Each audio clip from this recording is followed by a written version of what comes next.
Yes, I'm Batman. I'm Batman. I'm Batman, Alfred. I'm Batman.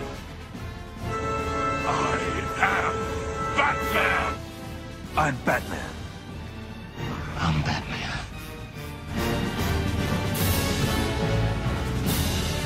Greetings, Bat Family. Welcome back to Holy BatCast, brought to you by Real Fans for Real Movies. Make sure you visit our website, holybatcast.com. It is your one-stop shop for all things Holy BatCast. But you can also find us all over the damn internet. You can find us on Facebook, on Twitter, on Instagram, and on YouTube. Just search for Holy BatCast. You will find us. Like Tigger, we're the only one.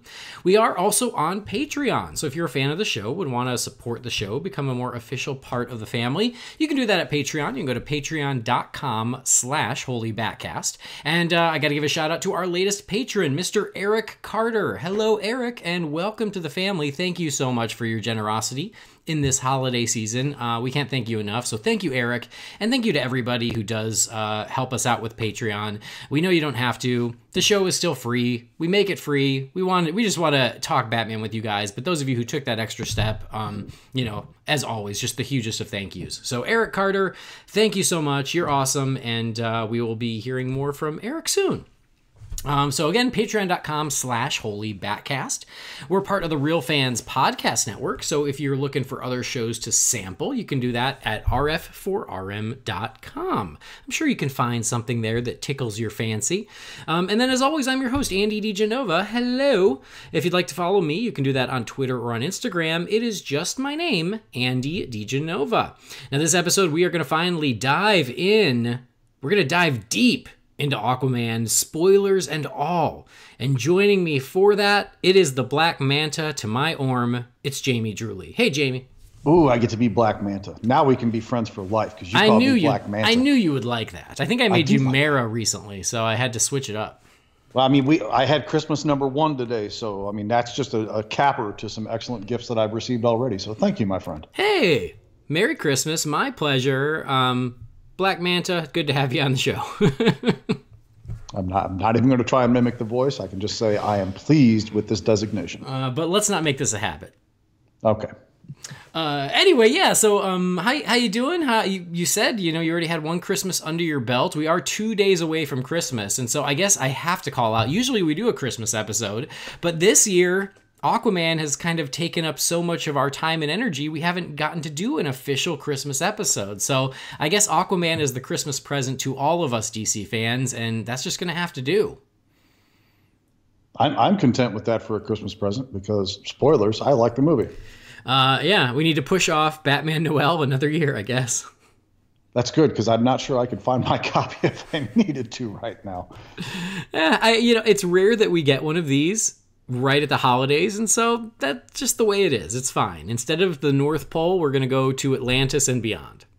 Just for the sake of being different, maybe next year we should pull a Rudolph and Frosty and do a Christmas in July.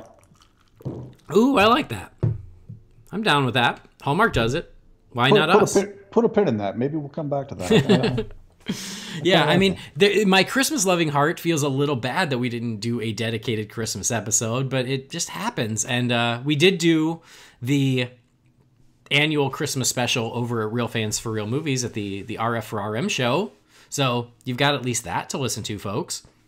It doesn't have much Batman in it, but it's still Christmassy. There is that. Yeah, I mean, that's the only thing keeping that show alive. And now that there's no more holidays, that feed's going to go quiet again. Oh, no, we'll have our year-end recap sometime probably mid-January. That's true. We can at least do the best of, worst of, end of year for sure. Those are always fun. Then we'll come back around in about April or so for our summer predictions, and then we'll come back in about September for how that all worked out or didn't. It'll become a quarterly show.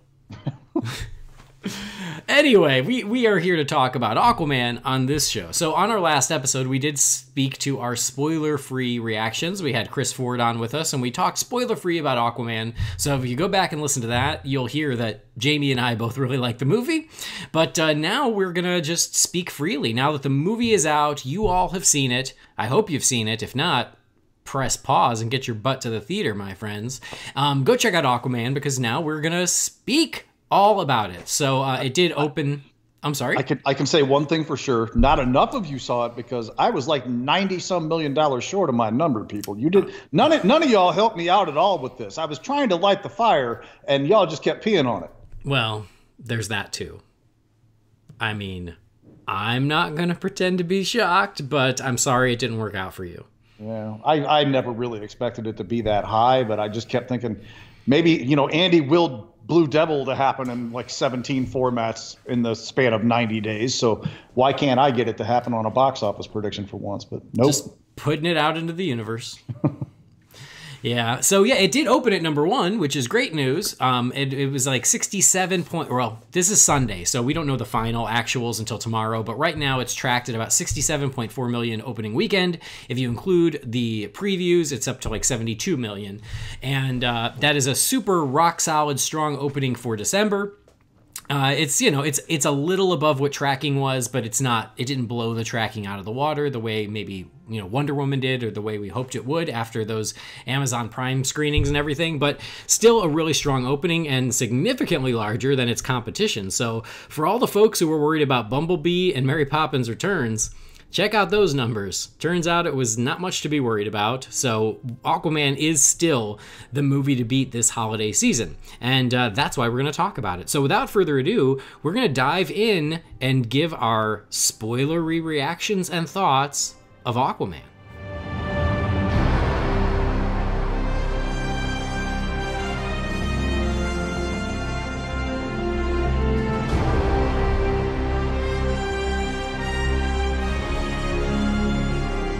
So jumping to the end. No, I just tried to get there before you did. Well, that's I even gave that pin the last time we finished an episode. I said I was probably going to go straight there, but well, to recap, if people didn't listen to our last episode, which they should, you should listen to every episode because they're delightful. But if you haven't, we both really like the movie. Jamie, remind us, how you feeling? You only saw the movie once, though, right? You haven't gone again. I did only see it once. Things have just been too busy and hectic this last few days for me to make a second trip happen. Again, Christmas #1 happened today, and Sunday's usually my day where I can make things like that happen, and I couldn't get away. I even tried to convince my wife to let me show up about 45 minutes late to Christmas at our own house, because there was a 10 o'clock screening of it this morning at the theater down the road from me here, and she's like, no, that ain't happening. I'm like, all right, fine. But no, I really think this movie is great. I mean, it's not the best movie ever made. It's not perfect. It's far from perfect, but its entertainment value elevates this thing to a level that very few films like it, or even films that aren't necessarily like it have done. I mean, the entertainment factor of this thing is, an 11 out of 5. I mean, it's obscene how fun this movie is to watch. And no, I don't think fun is a bad word for anybody who's rolling their eyes at that right there. I mean, I love this movie. I love it. I've gone 3 times now, and I'm hoping I will talk my family into going again when I am home for the holidays. I love it, and I think I love it more every time. And it's funny, like, everyone seemed to be loving it, and then this weekend I finally started to see some nitpicking and some complaints and some negativity around it, and I'm like, I went and saw it, and I'm like, nah, I don't agree. I love it. It's great. I'm not surprised I love it, though, because James Wan is my man, and we've talked before here and on the Real Fans group of certain directors just speak to you more than others. And for me, James Wan has just been one of those that I've loved everything he has done. So I was always on board for this. And I've always loved the character of Aquaman. I've always loved James Wan. And for me, it all came together beautifully. I couldn't be happier with this movie. The movie is jam-packed with Aquaman-y goodness. There's so much going on, and it's all good. And so I'm hoping we revisit Atlantis someday, but if we don't, like, I feel like I have one amazing Aquaman movie that I can totally love every bit of. And so I'm super happy with it. I continue to love it. I don't agree with the people who don't like parts of it. I don't have any major complaints. I have a couple little nitpicks, maybe a couple, but they're super minor. For me, everything worked. I think that the cast was amazing. I think the effects was amazing. The world building was amazing. The action was terrific. Like I said on the last episode, it hit me emotionally more than one time, and I was not really expecting that. So this has, after 3 viewings, climbed its way up towards the top of my DC Films list. Yeah, it's right up there with Wonder Woman. I do love it that much, and I'm super happy with it. I don't remember if I said it on our discussion or if it was a discussion I was having with the Please Rewind guys before we started recording. But the way I view this movie, it's the first one. I mean, if you want to just level it down to like, superhero or comic book films, this is the most impressive one as far as bringing something new to the table that I can think of seeing. And I'm not saying that stuff like BVS or Man of Steel or Winter Soldier or any of these other films. I'm not saying that they haven't done their own thing for the most part or done something original, but I'm just talking about as sheer breathtaking impressiveness. This is the most impressive one I can recall seeing since the first Avengers, which I know some of you listening probably don't consider that all that impressive or very high praise, but for me, that's still one of my favorite movies ever. And it's not because I think the movie is incredibly intelligent or anything like that, but the again, entertainment is my chief thing in movies. And Avengers brought that to a level that most movies have not done before or since. And I really feel like this one is on that level.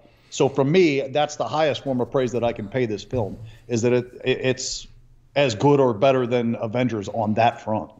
No, and I agree with you. It is super unique. And we talked a little bit about it on the last episode, but yes, there are certain story beats that we have seen in other movies, but this particular combination of elements, and especially of the world that they create, feels so unique, and it really feels like it looks and feels like no other superhero movie. And I think that's hard to do in this world of so many superhero movies. This one has a really strong, unique identity, and I love it for that. I think the other reason I love it is how wholeheartedly it embraces the source material and how comic booky the movie is and how fantastical the movie is.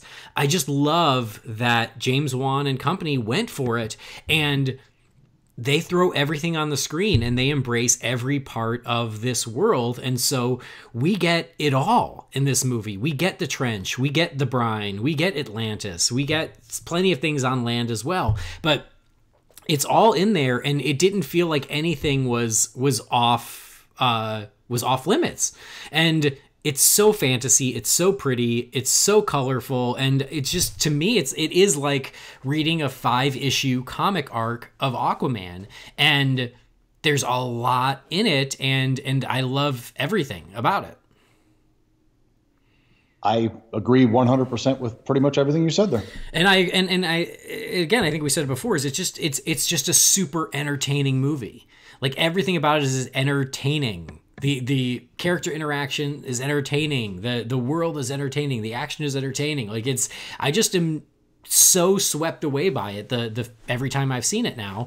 And I think that is a massive accomplishment. James Wan knows how to make a movie. He knows how to, take you on a ride. And that's what this movie is. This movie is a thrill ride, but still has some heart, but it is a nonstop thrill ride. And I love it for that.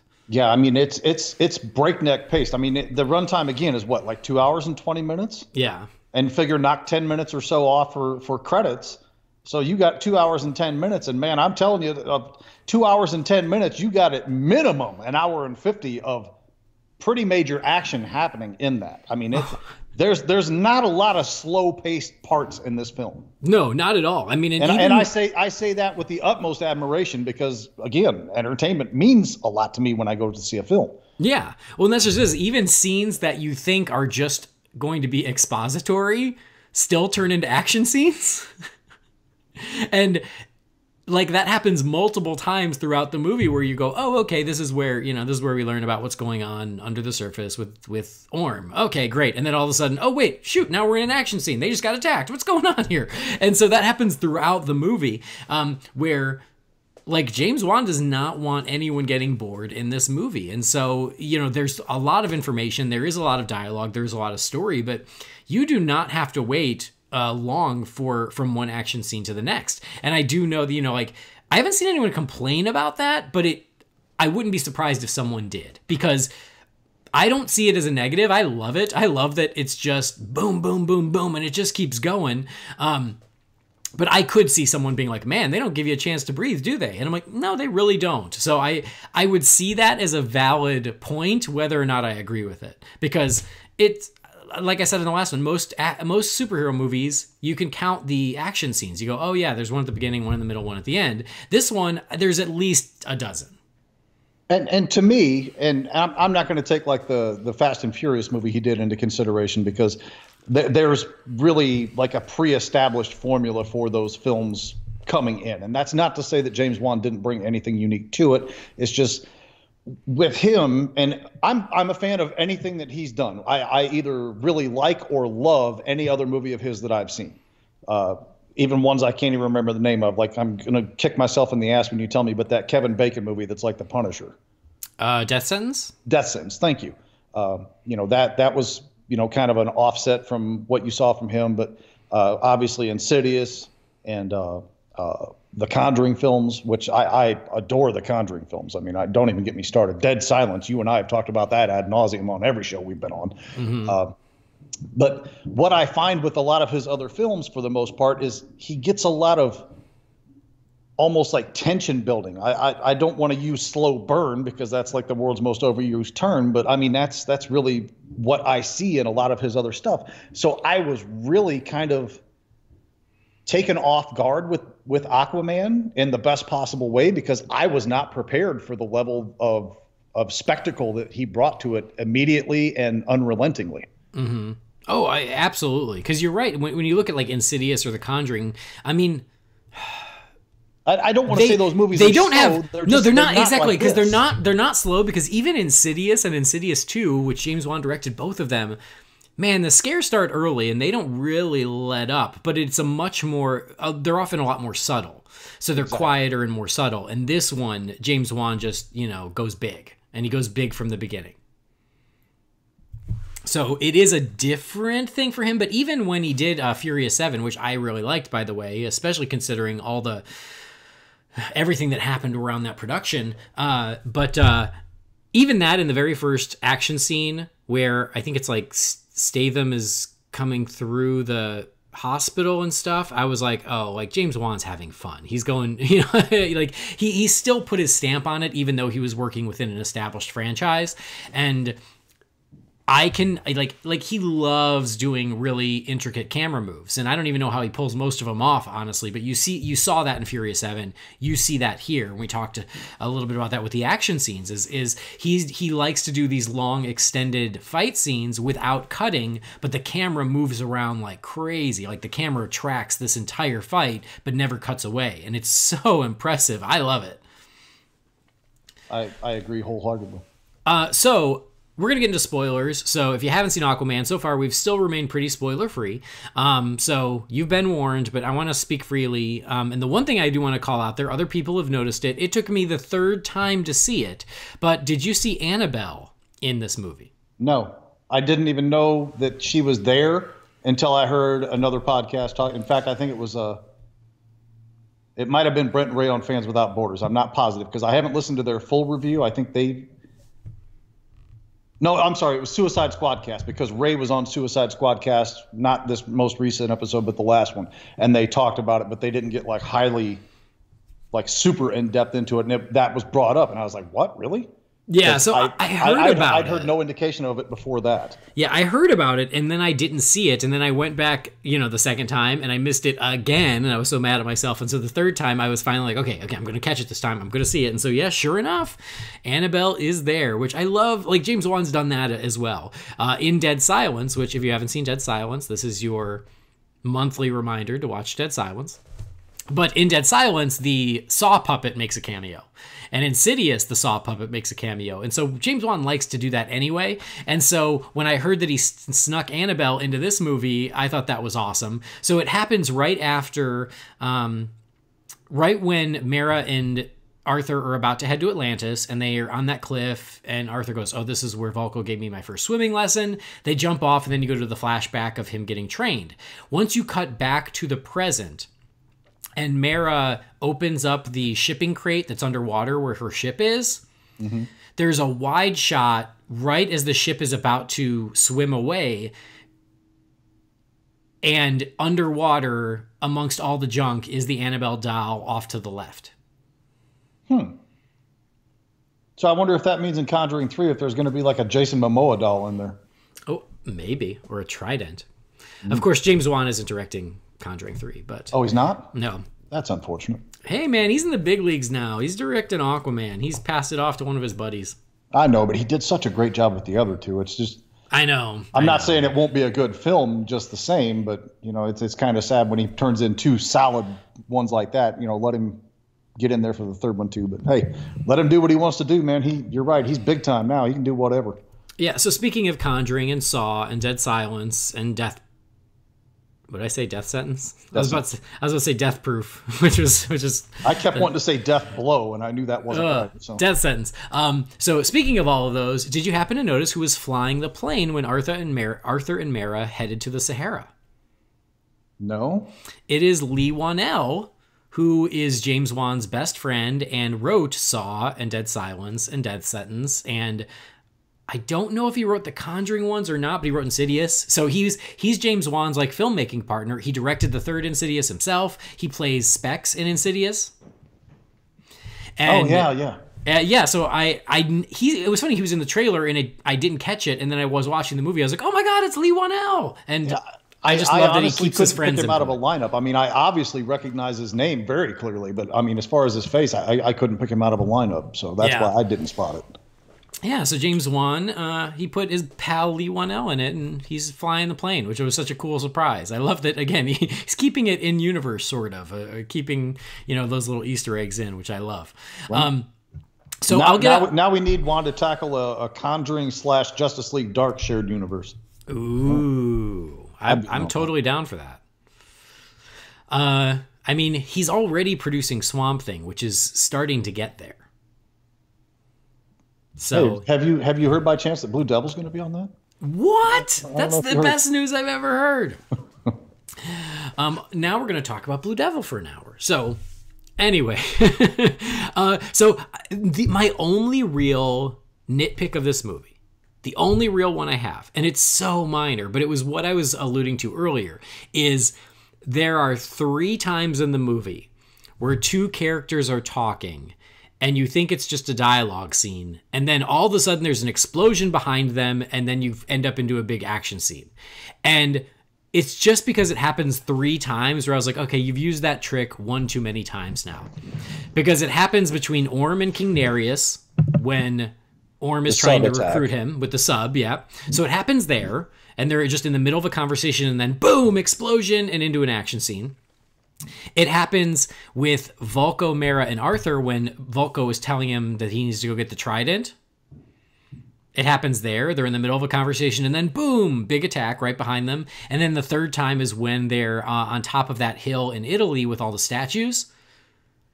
And Arthur catches Mera as she's falling off the statue, and there's a little romantic moment, and then all of a sudden the statue explodes, and then Black Manta attacks. And so that's the only thing where I was like, oh, you did that one too many times. Like you used that trick just once too many. Other than that, I have no real complaints. I'm searching for other negatives, and I cannot find them. There's some clichéness about this film that honestly is just kind of inherent to the type of film that it is. So I don't want to act like it really detracted from anything major for me. And the movie is so unique in so many other aspects. It's like, if you have a couple of tropes in there, exactly what you're talking about, although I didn't notice the 3 times. Now that you've said it, I'm like, oh yeah.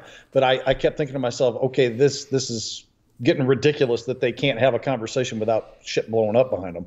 I was on with that. And, even some of the romantic angles between Atlanta and I think it's Thomas Curry, right? Or Tom Curry or something. Little clichéness there, but little clichéness between Arthur and Mera.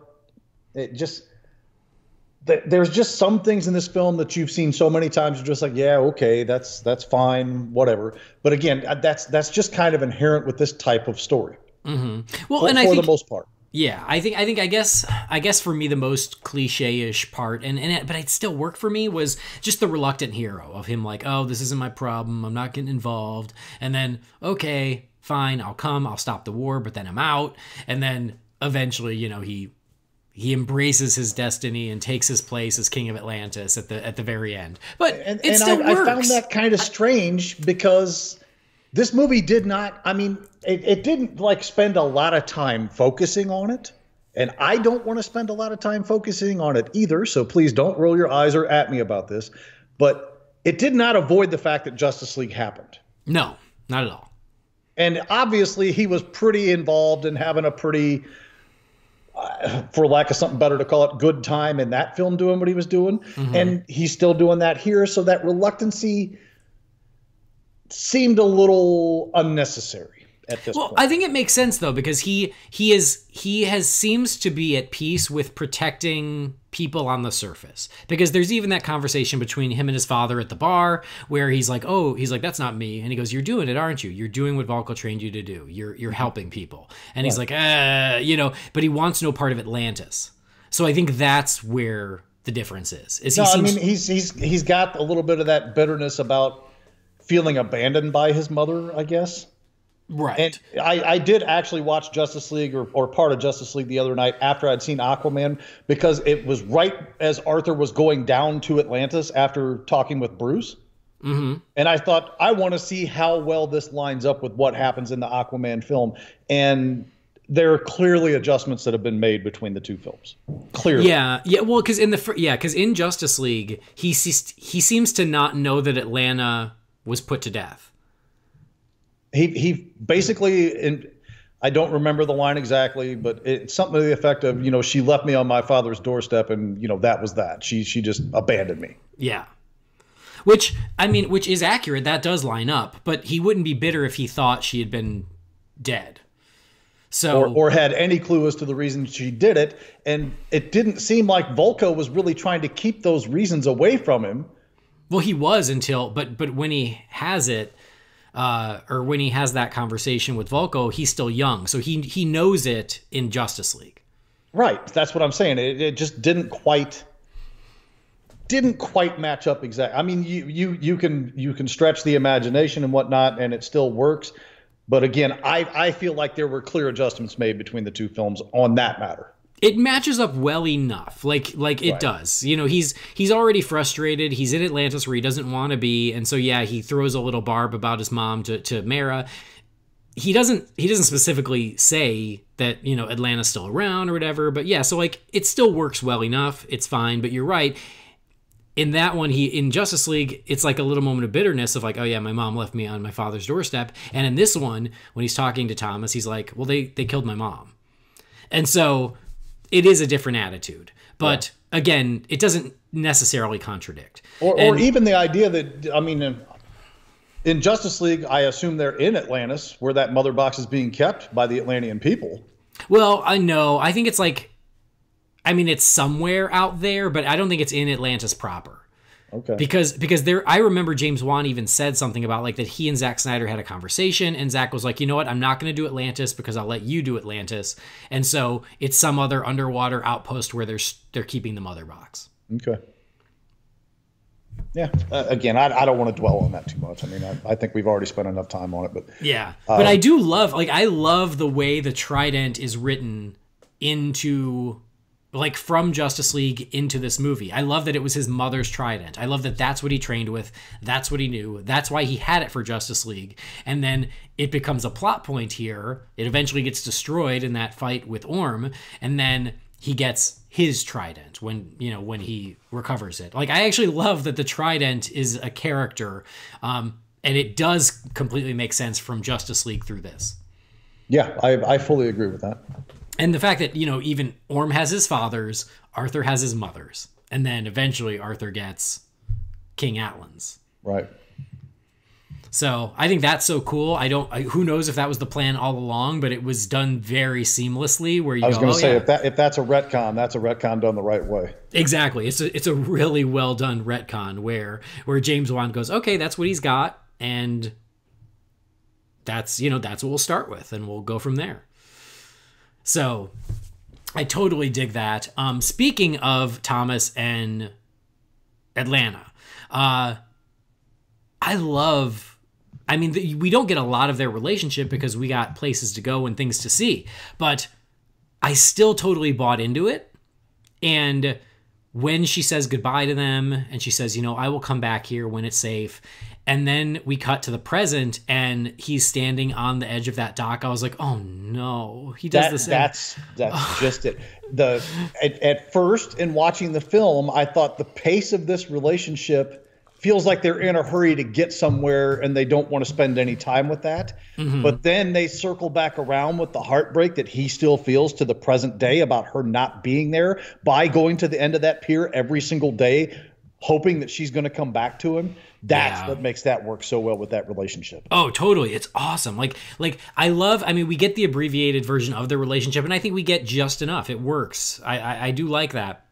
But you're right. Like the fact that he goes to that pier every single day, hoping that she will return, and she's doing it now for what, 20 years, 25 years, however many, is heartbreaking, because then when it comes back around at the end, that is one of the times I teared up. Like I was like, oh man, that payoff was so, again, maybe even another sort of cliche-ish moment, but it was so well executed. I don't give a damn if it's cliche or not, because I wanted that.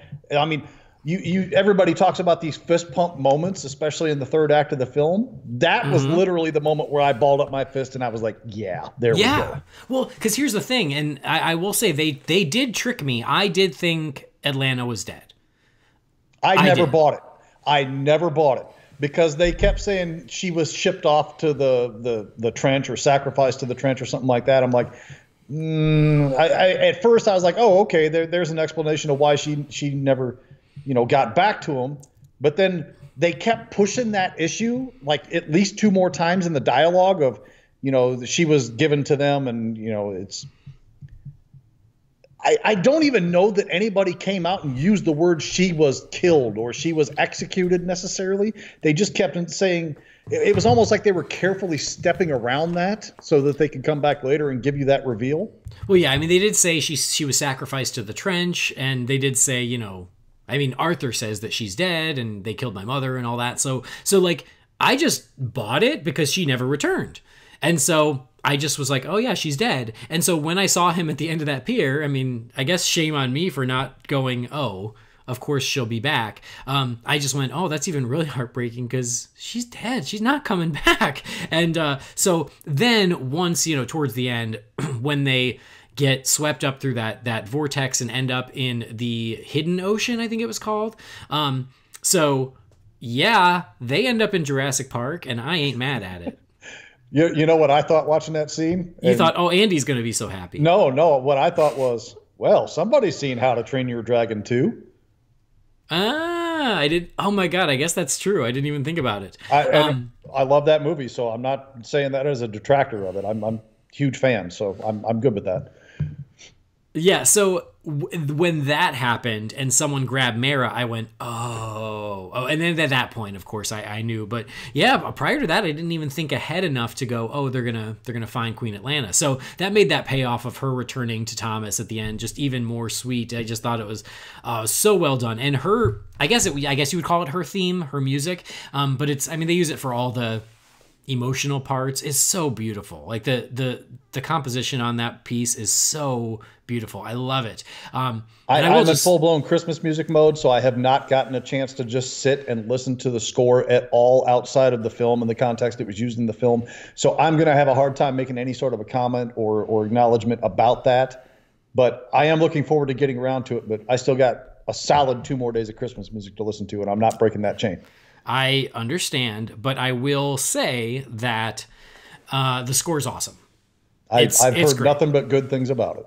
It's so good. It's so grand. It's so epic. I love the variations within it. So yeah, I mean, same. I haven't listened to it too much because of Christmas, but I've listened to it a little bit here and there because it's so terrific. So yeah, the emotional music is wonderful. The action music is great. I love the cool synth music that plays. So we talked about it. I think we talked it off mic a couple weeks ago. I said, oh, there's a part in it where the music is so good, it kicks in, and I'm like, oh my God, I need this music. And I couldn't figure out where it was on the soundtrack. And that music is when Mera and Arthur are escaping Atlantis right after the fight with Orm.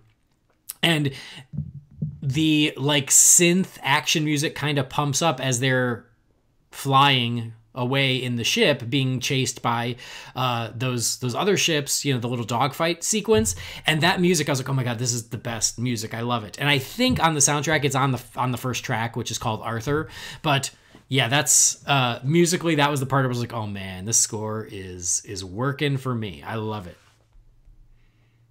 Yeah, and again, the context that it was all used in the film, I didn't find anything that I thought to myself, that doesn't quite match or anything like that. I enjoyed what I can recall of it, but honestly, I was so focused on so much of the action stuff that was going on, I wasn't really giving much focus to the music. So unless something really stood out, I don't have a lot to say about it. And that's not to say it was not good or anything. It just as I watch a movie more and more times, that's when stuff like the score starts to stand out more and more for me. So.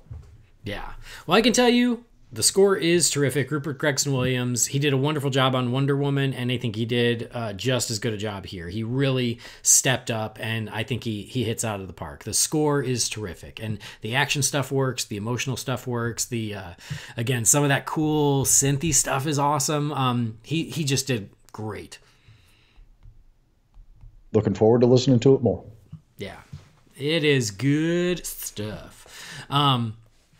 So I know that you wanted a little more Mera, and I think that, and I guess I will agree with that. And there are a couple things like that where I was like, I don't even know if I would call it a complaint, but it's just more greed, where I was like, Mera uses her powers many times in this movie, but I really wanted more of it. And the same with Arthur communicating with sea life. It's there. It's in plenty of the movie, but I wanted a little bit more of it throughout. I mean, it pays off in spades in the climax, but prior to that, I wanted just a couple more moments where he uses that ability to get out of a couple jams. One of my biggest problems with the movie, and my God, I know it's nitpicky, so don't at me about it, is the fact that Mera only truly has one, and I don't want to say that they don't let her do stuff or use her powers or anything, but it's like, I don't feel like she ever gets a moment where it elevates to the point of I can't find my jaw because it fell off 5 seconds ago kind of thing. Yes, exactly. She uses her powers throughout the film. And it's probably even more than you remember because you've only seen the movie once. But, I've gone 3 times and I'm like, no, she uses it constantly. I mean, but you're right. The stuff I remember, she pulls the sweat off of his brow for the Indiana Jones moment. She does the dolphins in the fountain for the little kid when they get to Italy. The other moment in Italy, which is actually my nitpick moment, which we'll circle back to in a moment, with the wine. And then, a little bit maybe in that battle in the third act, but that's truly where I wanted her to get up and stand out. And I feel like she got overshadowed in that final sequence. No, I agree with that. I totally do. And I think that her big moment was the wine. Like, I think that was the big moment where it went, now watch Mera be awesome. And then the rest of it happens throughout, but it's never like a big moment where they let it just be this huge thing. But she does it throughout. She does, when she she parts the water for Arthur and Thomas. She saves Thomas by pulling the water out of him.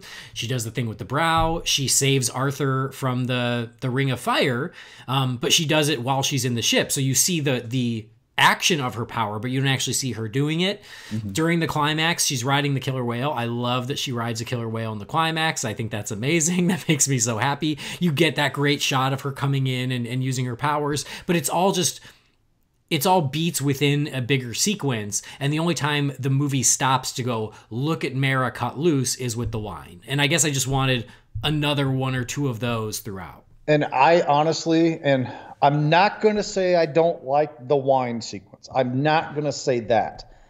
But I felt like that was the clumsiest part regarding Mara. And let me tell you why. Tell me why. You've already established that she knows the fountain is there. So she's not very far away from water. They're essentially surrounded by the Mediterranean Sea at that point. They're surrounded by water in at least 2, if not 3 directions.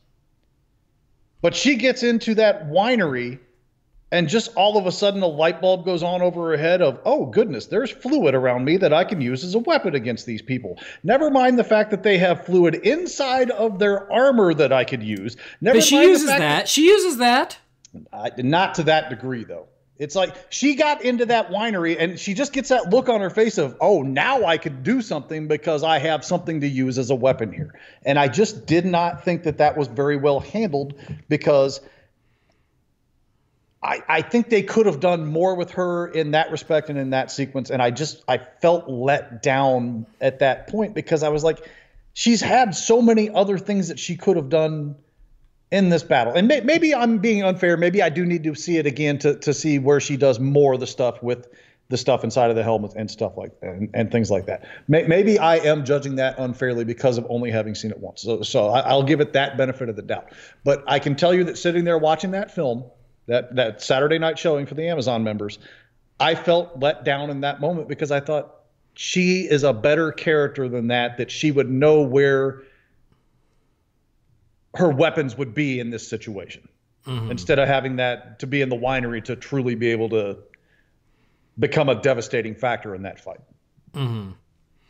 Yeah, yes, there were more ways to use it, but I think that the wine moment was pretty badass. And again, I like that they made it a moment.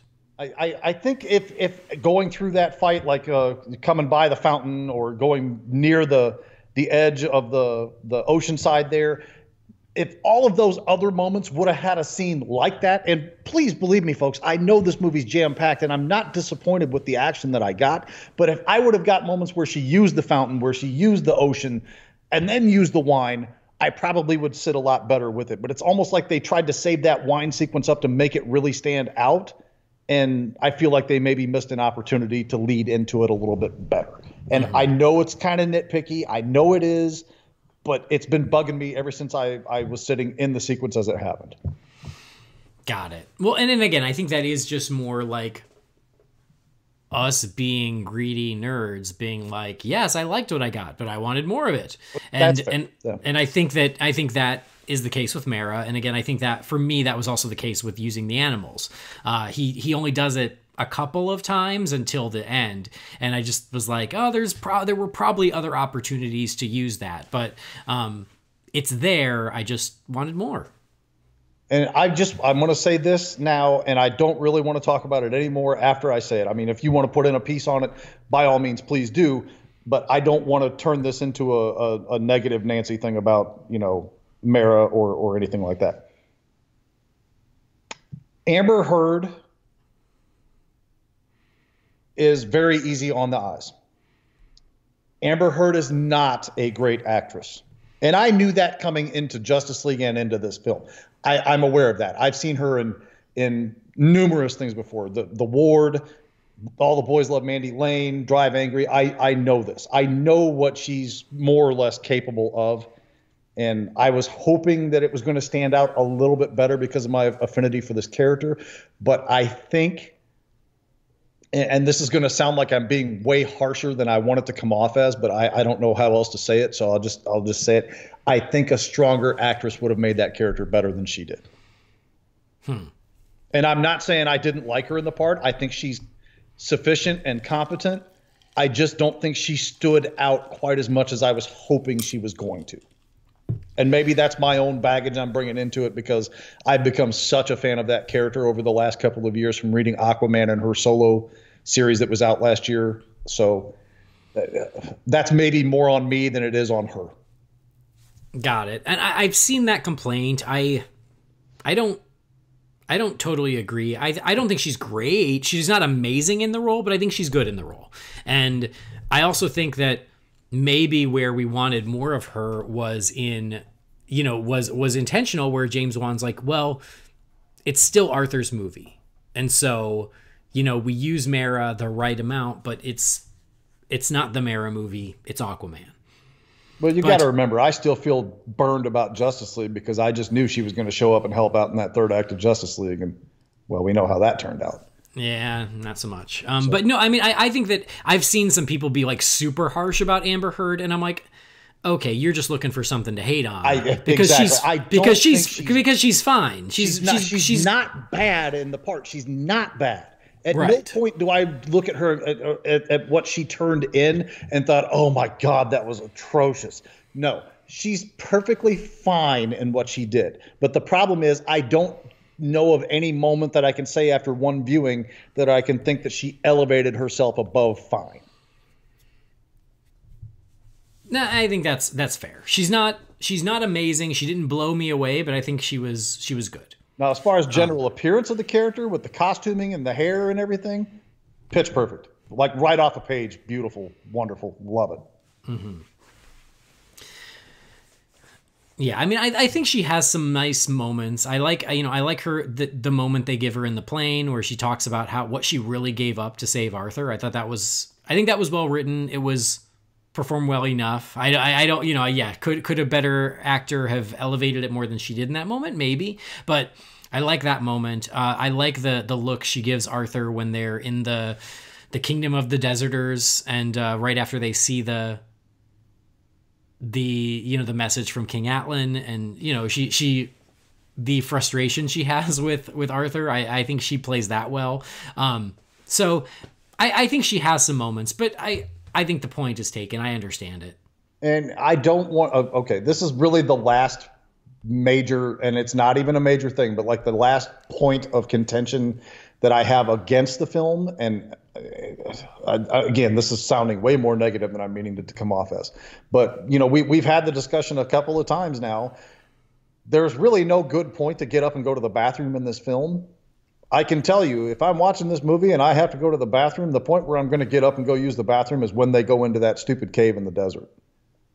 I really don't need to sit through that again because I don't feel like it brought enough to the movie to really make it worth that whole set being there. Like, you could have made that happen in Sicily and have them walk out and then immediately get into the character moment with her in the fountain and then the Atlanteans and Black Manta's attack. You could have done that all at once right there and cut that entire set piece out, and I think the movie would have been just as well off. And I'm not saying I think the desert scene was bad. I'm not saying the set was bad. I'm not saying the hologram thing was bad. The pee on it joke I could have done without, but I knew that well before seeing the movie coming in, so whatever. Anyway, that's I don't want to say it's a bad sequence. I don't feel like I'm going to miss out if I get up and refill my drink, go to the bathroom or anything like that during the 4 or 5 minutes that's happening next time around. All right.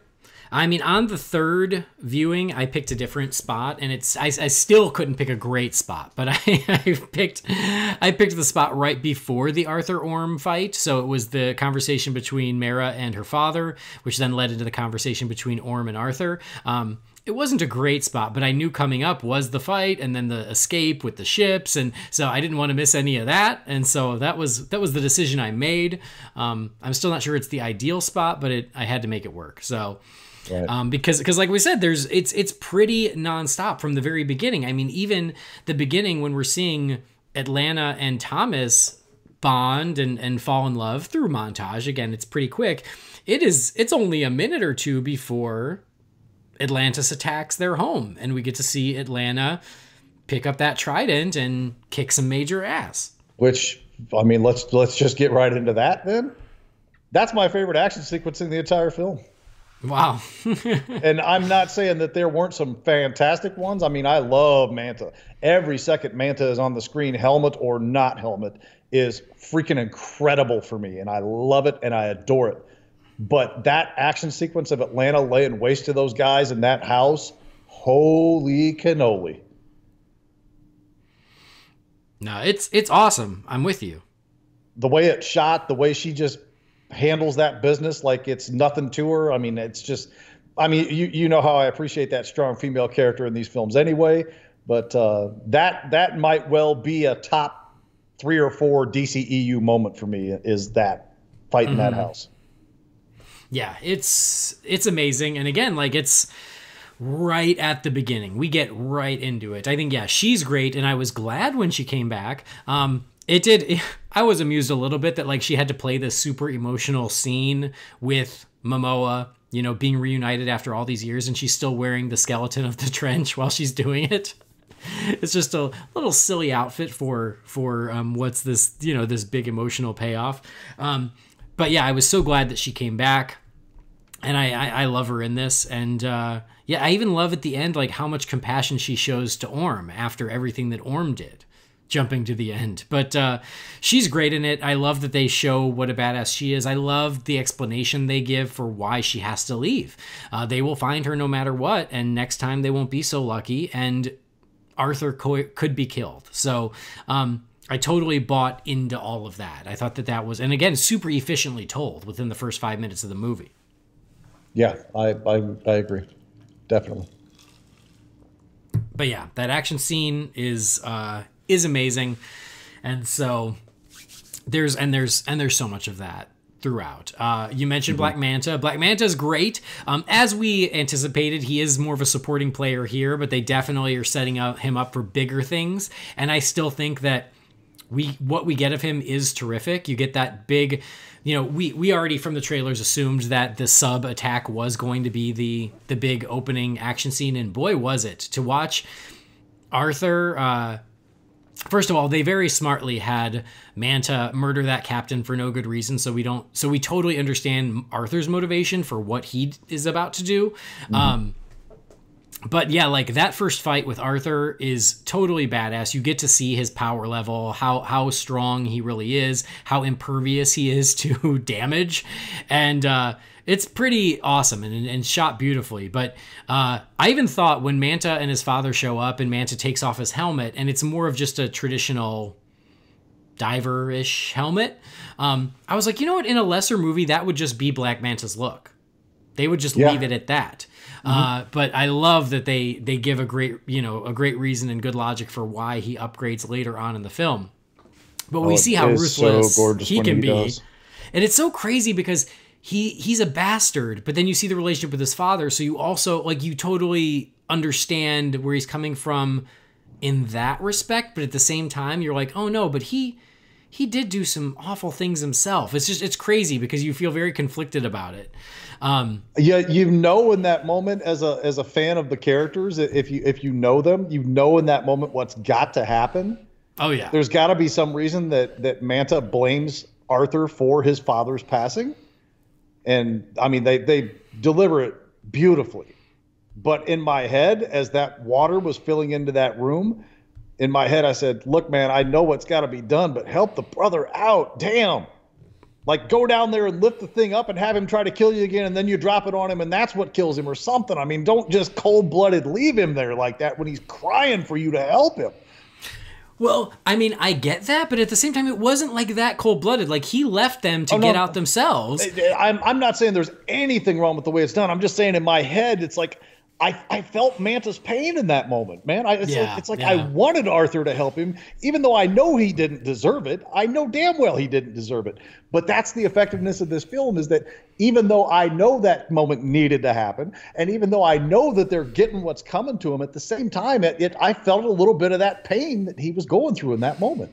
Mm-hmm. Brilliant. I mean, it's brilliant.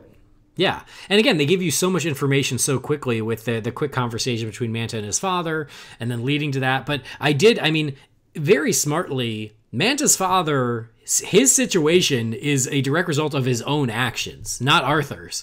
Because he couldn't leave well enough alone. Arthur's like, all right, peace. And then he still has to try and fire on him one more time, which is what causes him to get trapped under that thing. So even when he goes, you need to live so you can kill that son of a bitch, I'm like, dude, this is on you. I'm sorry. It's literally on you, holding you down, but it is on you. But yeah, of course, you know that's where it's going, because now he's going to blame Aquaman for it. I love that Aquaman is well known enough that he goes, oh, you know, we meet at last, and Aquaman's like, why am I supposed to know who you are? So I love that he knows Aquaman, but Aquaman's like, I don't know who you are. I don't care. And I do like the way it comes back later, like after the Manta attack in Italy, and which is terrific. But when Arthur has that moment of like, yeah, I know who he was. He blames me for the death of his father, and Mera's like, it's not your fault. Like this, you know, that what did he say? He picked a dangerous trade, and he goes, well, it feels like my fault. I could have helped him. I didn't, and now I made an enemy, and he could have hurt you. And so I love was a great character moment for Arthur there too. I love. Yeah, that. Exactly. Like he didn't do anything wrong, but there were still consequences to his actions, and now he regrets it, and he realizes that even though, you know, they quote unquote got what they deserved, he still, you know, there were negative consequences for him, and he could have avoided it. I mean, it's beautifully played throughout the entire film. The if you want to call it a relationship between Arthur and Manta, beautifully done. I have zero issue with any of it, except for one thing, which I'll come to in just a minute. But the thing that makes these movies work for me, or any movie, I mean, it's not just comic books, superheroes, or any of that other stuff. It's like when I watch a movie 5 or 6 times. And you just have those moments where, like, you have a character that you like, or you have enough sympathy or empathy for a character in a moment where you think, God, I hope when I watch it this time it's going to be different. Right. You know that feeling you get sometimes? All the time. That's kind of what I had in that moment. And I think going forward, I'm probably still going to have it in that moment. And that's a testament to the director and the actors and the storytellers and the writers going through the motions, putting this up there, that I have that sort of a feeling, especially that strongly, especially on the first viewing.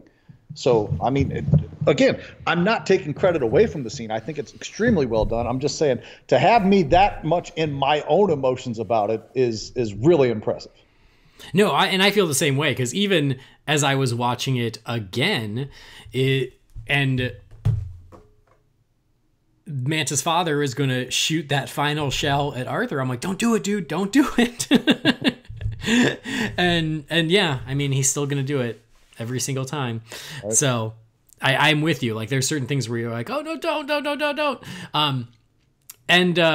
You know, just other cool moments of like him pulling all those rafts to shore full of the sailors. That was beautiful. It was awesome. Again, I love how much, and I've said it prior, I love how much power he has as he flies through the water. I think that is just so cool, and it is so well done, and it's like watching Superman fly. Watching Aquaman swim is like watching Superman fly, and it's amazing. Yeah, I agree. So that's awesome. I mean, if we can address the battle in Italy, since we're in Manta mode now. Yeah. I mean, we saw the 5-minute segment of the film, you know, before release, and trailers and everything else. And you know, Juan himself, people we knew, trusted sources, had said, don't sweat it. You haven't seen everything yet. And we talked about it a little bit in our last episode. They do not scratch the surface of the fight in Italy. They do not scratch the surface of the third act fight or anything else. And that fight in Italy, my God, the way that was shot and done and paced and everything about that sequence was so bloody good that every minute Manta was on a screen, I was at, I mean, I don't want to say I'm not in full attention for the rest of it, mind you, but I was like another level attentive to the film when he was on there because he was so good. Oh, he was. And again, I was so smartly woven into the story. The fact that sub attack plays into the story. He was getting that sub for Orm, so that way Orm could frame the surface for attacking them. And so he's already in league with Orm as this pirate. I love just the quick explanation of, there's, you know, they've stolen the stealth sub from the Navy, where you go, okay, that's why he has that sub. And then when Orm can't move against Arthur and Mera, he calls Manta back again. He's like, okay, I can't touch them, but you can. Here's a bunch more weaponry. It's all yours. Go get them. And then that's what leads to the Manta suit. You're right there. It's crazy. They did show us a lot in trailers, but I never felt spoiled, if that makes sense. No. It was exactly what it should be. At most, you got a taste for a scene or a sequence.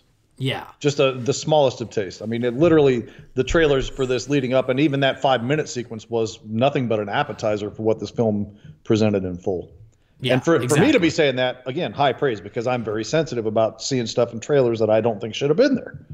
So yeah, for sure. Well, it also goes to say of how jam-packed the movie is, the fact that we got 3 full trailers, we got that long extended extended teaser from Comic-Con that eventually was released to all, and I still watched the movie and I did not feel spoiled because things didn't quite play out the way I expected them to. Like that Arthur and Orm fight, the Ring of Fire, happens way earlier than I expected it to. And even, I mean, I think Arthur even calls it out. He goes, yeah, we're doing things a little out of order. Shit happens. So things don't play out the way you think from the trailers, and I think that they were really smart about what they showed and when. I do know that, you know, leading up to the release of the movie, they started showing a little more of Arthur in the suit during the finale because I saw enough people posting like GIFs and stuff, so I'm assuming that came from commercials or something. That's a bit of a bummer, but I didn't really see much of it because as soon as I kind of knew what it was, I wasn't paying attention. I didn't want to see it. But up until then, they were really good about keeping things under wraps. Yes. I will say that if there's one moment with Manta I could have done without is it's as he's customizing the stuff that was given to him by the Atlanteans or by Orm. I could have done without the moment that was, to me, played for a little bit more of a laugh than it needed to be, and that the lasers shooting out and him having to like duck underneath it. I don't want. There was no real humor groaners in this film for me. I mean, one or two maybe eye roll moments. That one I maybe could have done without, but that's the minorest of complaints there. I mean, it's. Did you not like the Jaws reference of I think I would need a bigger helmet? Yeah, I got it. I just. You know, that's a smirk at best there. It wasn't like that. I appreciated, but yeah, it has not gotten the laugh that I think that they wanted it to get in the 3 times I've seen it. Anyway, the conclusion to that Italy thing, I mean, that whole sequence was incredible. I adored every moment. Probably truthfully, my second favorite moment in the film behind the Atlanta cleaning house, if you will. I was enraged at the end of it. I audibly said the F-bomb out loud in the theater at the end of it because I was so mad. What made you mad? I thought they killed him. Oh. I didn't. I was hoping they didn't, but in that moment, you see a big gaping hole smoking out of that helmet, and you're like, "Oh man, come on!" I wasn't nearly that kind about it, but I mean, even my son nudged me when I said it, and I was like, "Okay, all right," but yeah, I was really tense there. So I mean, obviously later on that pays off that. I was mistaken in my judgment there, but I was not happy in the moment. I can tell you that much. I mean, yeah, he goes down hard, but I was able to, I was like, okay, he survived that. He'll be back. I'm okay with it. I mean, Arthur takes a beating there. Ooh. Like once Manta has that Atlantean tech, he takes it out on Arthur. Cause you know, we see early on when he tries to hit Arthur with the sword in the sub and it does nothing, and Arthur just gives him that look, which is just awesome. And then he hits him with that Atlantean sword and it cuts right through him. Oof. Like there's some hits in there that just hurt to watch where when he finally gets Arthur a few times, it's pretty brutal. Certainly. But again, it was like smartly written where they, you know, that first opening sequence, they showed how powerful he was, how durable he was. And then they give a good story reason as to why Manta can really do some damage later on in the film. Right. The sequence with the bell coming down and Arthur saving that girl. Mm-hmm. Initially, I watched that and go, why wouldn't he just grab the girl and get her out of the way? And then I realized maybe somebody was smart enough to realize that him moving with that kind of velocity and force and speed might actually injure the girl if he grabs her as he's doing it. So hitting the bell, it's collateral damage to some property, but it's not going to hurt anybody. So that might actually make more sense. If you know, Juan and company were smart enough to actually consider that and doing it, then I'm going to go with that and think it was a better idea to handle it that way. Okay. Minor thing, but you know, sometimes you hear the thing of, you know, it was a funny joke on Big Bang Theory years ago where they were saying, you know, it's cool when Superman saves Lois when she falls out of the helicopter, but the truth is that the velocity she's traveling and the velocity he's traveling, he'd cut her into 3 equal pieces in that moment. So, you know, that geeks always do stuff like this. At some point, we eventually reach the level where we're going to pick something apart just because we've seen it so much and we're bored. So I in that moment, I thought, well, it would have made more sense for him to grab the girl. But what if grabbing the girl, moving at that speed and with that kind of force and with his strength, he didn't want to risk hurting her in that moment. So he just decided to, keep the bell from hitting her instead of actually putting his hands on her. So that in my mind, that's where I went with that sequence. So I dug that quite a bit. Well, you thought about it way more than I did. See? I just was like, oh yeah, he knocked it out of the way. Saved the girl. Works for me. That was it. You mentioned the humor, and overall, I had no issues with the humor. I think it was placed well throughout. Some of it got, I thought it was funnier than others, but I never felt that it was inserted in the wrong place, or never did it undercut the tension or the stakes of what was going on. So, and I think that's also something that Juan is good at. He puts humor in The Conjuring. He's just, I think he has the right balance here throughout. And again, I think it just adds to an overall entertaining movie. Like, I do love the part at the beginning where those guys are going to hassle him in the bar and they just want a selfie. It's funny you say that, because that's the next thing I was going to bring up. Yeah, like it was unexpected. I love how it was a twist on something we thought we had seen before, and they messed it up, and it always gets a great reaction in the 3 times I've seen it, because it's funny. It's a little clumsy, and that they come up clearly with a postured intention of intimidation or something. Like, there's no mistaking in that moment before the twist, if you will, happens. There's no mistaking what they're trying to convey, and then the twist happens, and it's like these guys completely revert on their initial presentation in that moment. So it's maybe a little clumsy, but as they go through the pictures afterwards, I mean, I let it go, and it was fun enough. I mean, there's no joke in this film that I can recall that just had me just howling in stitches necessarily. But I'm with you. There's nothing where something dead serious happens and then a split second later they got to tell a joke to relieve that tension, because that kind of crap drives me insane. I don't feel like that happened anywhere in this film that I can recall. Exactly. Yes, they let the heavy stuff stay heavy.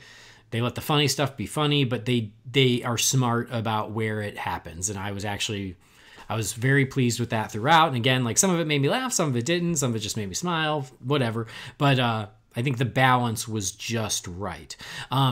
So we talked about how great Black Manta is. Yahya Abdul-Mateen does a great job.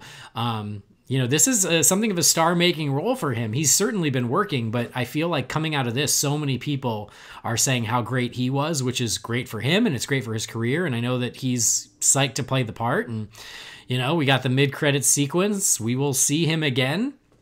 And that's all great. I mentioned, I think, briefly how much I love Patrick Wilson, and I think that he is great as Orm. I think that Orm is a great villain. Like all the best villains, you know where he's coming from, even though his actions you can't get behind, his motivations you understand. And I think he's so good in this. Well, I said a week ago that I felt that Manta was the MVP of this film, and I stand behind that a week later, having only seen it just the one time again. I think he's my runaway favorite character in the film. Orm, however, I think he is potentially, and I'm not saying this to say Manta wasn't great or wasn't a good villain or set up properly or anything else. Orm has the potential to be the second best villain in the DCEU behind Zod to this point. Mm-hmm. And because of those motivations, because of all that other stuff, and Manta to me wasn't like the main villain, so I can't really put him in the category with these other ones as much as I loved him. So again, I'm not doing this to disrespect or even say that I liked Orm better, because I didn't. But as far as the main antagonist, I really think Patrick Wilson did a fantastic job in this part, and that character was really well done. Yeah, I agree. He looks great. His performance is great. I think that, again, you get where he's coming from. He's awesome. So, and the other thing is Jason Momoa as a lead. I think he's great in this too. I think that he really carried the film admirably. And, I think there was a bit of a test there, because I know that he did Conan, but I never saw it, so I have no idea if he carried that well. Everybody hates that movie but me. But yeah, I mean, it's not a great movie, but I enjoy it. But for Aquaman, I think that he is a great lead. He is reluctant and he is badass, but he's likable, and you still root for him. And he shows a good amount of range here. I still think he's kind of himself, but you are on his side from the beginning, and I like that they didn't overplay some of the how badass he was and things like that. Like it was, I think they found the right balance for him to be the leading man here. I agree. I think he made the character his own. I think Juan encouraged him to make the character his own, and I think that worked out nicely, because I don't think Juan ever asked Jason to do something that he wasn't comfortable doing, which elevates the character. I mean, whether or not you want to say his depth or his range or any of that could have been different, I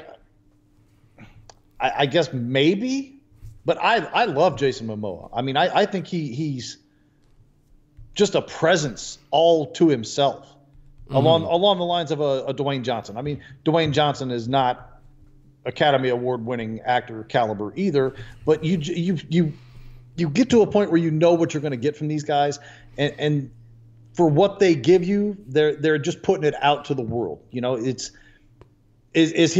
Aquaman basically just Jason Momoa being Jason Momoa? I guess for the most part. But that's not a bad thing, because that never takes him to a point where he can't or won't, or it doesn't feel out of place for him, I guess is the best way I can sum that up. No, I completely agree. It works in the movie, and I think he's awesome in it. I've got no complaints about it. And maybe a little bit of the dialogue delivery could have been maybe better in a part or two, but again, that's hyper nitpicky there. So I'm not even going there. I mean, I can say that about literally hundreds of movies that I still absolutely love and enjoy. So that's not even a door I necessarily want to open and walk through. But I think Momoa as Aquaman is great, and I honestly can't wait to see more of him. Yeah, I completely agree. And again, I think the whole cast is great. I think Tamara Morrison is great as Thomas. I was surprised by Kidman. That. I was really surprised. I mean, Tamara Morrison is not given a great deal to do in this film, but what he did do, I think he did a really good job with it. Yeah, no, I completely agree. I think that, Willem Dafoe is great as Vulko. I mean, he's great in anything, but, Generally speaking, yes, I agree. And so, but I did think it was interesting. They did de-age Tamara Morrison and Vulko in the flashbacks, but they kept it subtle. Like, they didn't go too far where it looked too wonky. It was like just enough. And I actually appreciated the restraint they showed, because if you do it too much, it could be really distracting. But I was like, okay, they just smoothed them out just a little bit, so that way they look younger. Yeah, I mean, well handled. I honestly don't know if they did that to Nicole Kidman or not. If they did, I don't either. Yeah, I don't know, because it's funny, because even it might have just been some makeup and lighting. I don't know. Yeah, when I watched the trailer and they showed Vulko and he was, he says, "Oh, I already know how to swim, not even close." I went, "Oh man, Willem Dafoe looks good." So it tricked me in the trailer, and then once I watched the movie, I went, "Oh, okay, I got what they did." But I think they did it well. It's never distracting. No, I would say that about pretty much all of the visual effects in this film. I never at any point felt that, and again, I'm a lot more forgiving of special effects than some people are. So, if you're going to be more nitpicky about the CGI stuff than me, then, whatever, everyone to their own taste. I don't think any of the special effects in this film look like they were not grade A caliber. No, I agree. I mean, especially considering how much there is, because we were waiting for a trailer for a really long time, and James Wan said the effects are so extensive that I don't want to put out a trailer until it can look good. And then when you see the movie, you go, "Oh, I get it," because you're right. This thing is chock full of effects, especially because of how much is underwater. I mean, if you look at any time they're underwater, I assume that their hair is CG because it's flowing with the water. And so I'm like, just a shot of them talking underwater is effects heavy because their hair has to look like it's underwater. And I want to take just a second right there to acknowledge how much I love the voice effects, the sound effects as they're talking. It kind of has that echoish kind of quality. I think it was beautiful sound effects work there. Beautiful. Oh, I was just about to say that is like they changed the voice just enough that you go, okay, they're underwater without it being too much. Yeah, it's never silly or distracting or ridiculous ever. Yeah, you completely buy it. And there were certain things that I picked up on in the movie because because there's so much action and there's so much in the movie, Juan slips in little bits of information wherever he can. So there's a certain point where it's just one line of dialogue where Mara says, only the highborns can breathe water as well as air, or something like that. And there's a lot of people that have not caught that until, like today we had a discussion in the group and they're like, did they ever explain why some of the Atlanteans had to wear the helmets on the surface and some of them didn't? I'm like, well, didn't somebody say something at one point that only the highborn people of Atlantis can breathe both air and water? And then they started going through the whole scene bit by bit saying exactly how it happened. I'm like, yeah, I'm not crazy. There you go. Yeah, exactly. And it's funny because I heard it and I went, and then when it happens later, I was like, I have to pay attention to what she says. And literally that's all she says. So the important information is some can only breathe water. And that's all you need to know. But like it's in there. And then even right before the Ring of Fire fight, when Orm and Arthur are having that conversation, Orm sets up the Karath. And I missed that the first time. I guess I was distracted by something else, but he's like, oh, there's a legend of this, of the Karath, and that's what Atlantis is. We've been lying and waiting, and now we're going to emerge. And he was using it as a metaphor for what he's going to do to the surface. But then when it comes in later and we meet the Karath, I was like, oh shit, he did say that earlier, right? I forgot. I didn't catch that. Even you talking about it, I'm like, really? He said that at some point? Yeah. He says it. That. He says it right before their duel. He goes, oh, there's a legend of Atlantis of the Karath, and it protects whatever. It was so dangerous it was sunk. Or I don't even remember the dialogue, but all I know is he sets up that idea, and then later when we meet her, it had been set up an hour prior. Fascinating. Yeah. Very fascinating. So, what is your favorite? I mean, we talked. There's a million. You said your favorite action scene is Atlanta, and then is it followed by the Black Manta fight? Yeah, the Sicily bit is right on the heels of that. But I mean, if I'm in spectacle perspective, then definitely and nothing wrong with the third act stuff, because we're going to get into that here in a minute, I'm sure. The Sicily stuff was a bigger spectacle than the house fight was, but I've got that soft spot for those women that just kick ass. So I mean that's really why that one wins. It's not so much, and don't get me wrong, I mean it's visually breathtaking to watch it, but the underwater stuff, I mean it's wow. Yeah, I mean, there's so much. It's an embarrassment of riches, honestly. I don't even know where to begin on that underwater stuff in that third act, man. Well, I mean, before we get there, let's talk about the trench. So yes. So a lot of people have said that this movie is Lord of the Rings underwater or Star Wars underwater, and I think that is entirely accurate, because there's multiple times in the movie where you get kind of a flashback and you get additional information. Like when Volko's explaining the trident, you get a little bit of like an Atlantis history refresher. And when Orm is talking to Nereus with all the statues of the seven kingdoms, he mentions them all. And so you get to learn the world and the mythology of all the different kingdoms. It would have been so easy for this movie to go, oh, we're just going to worry about Atlantis and Earth. That's enough.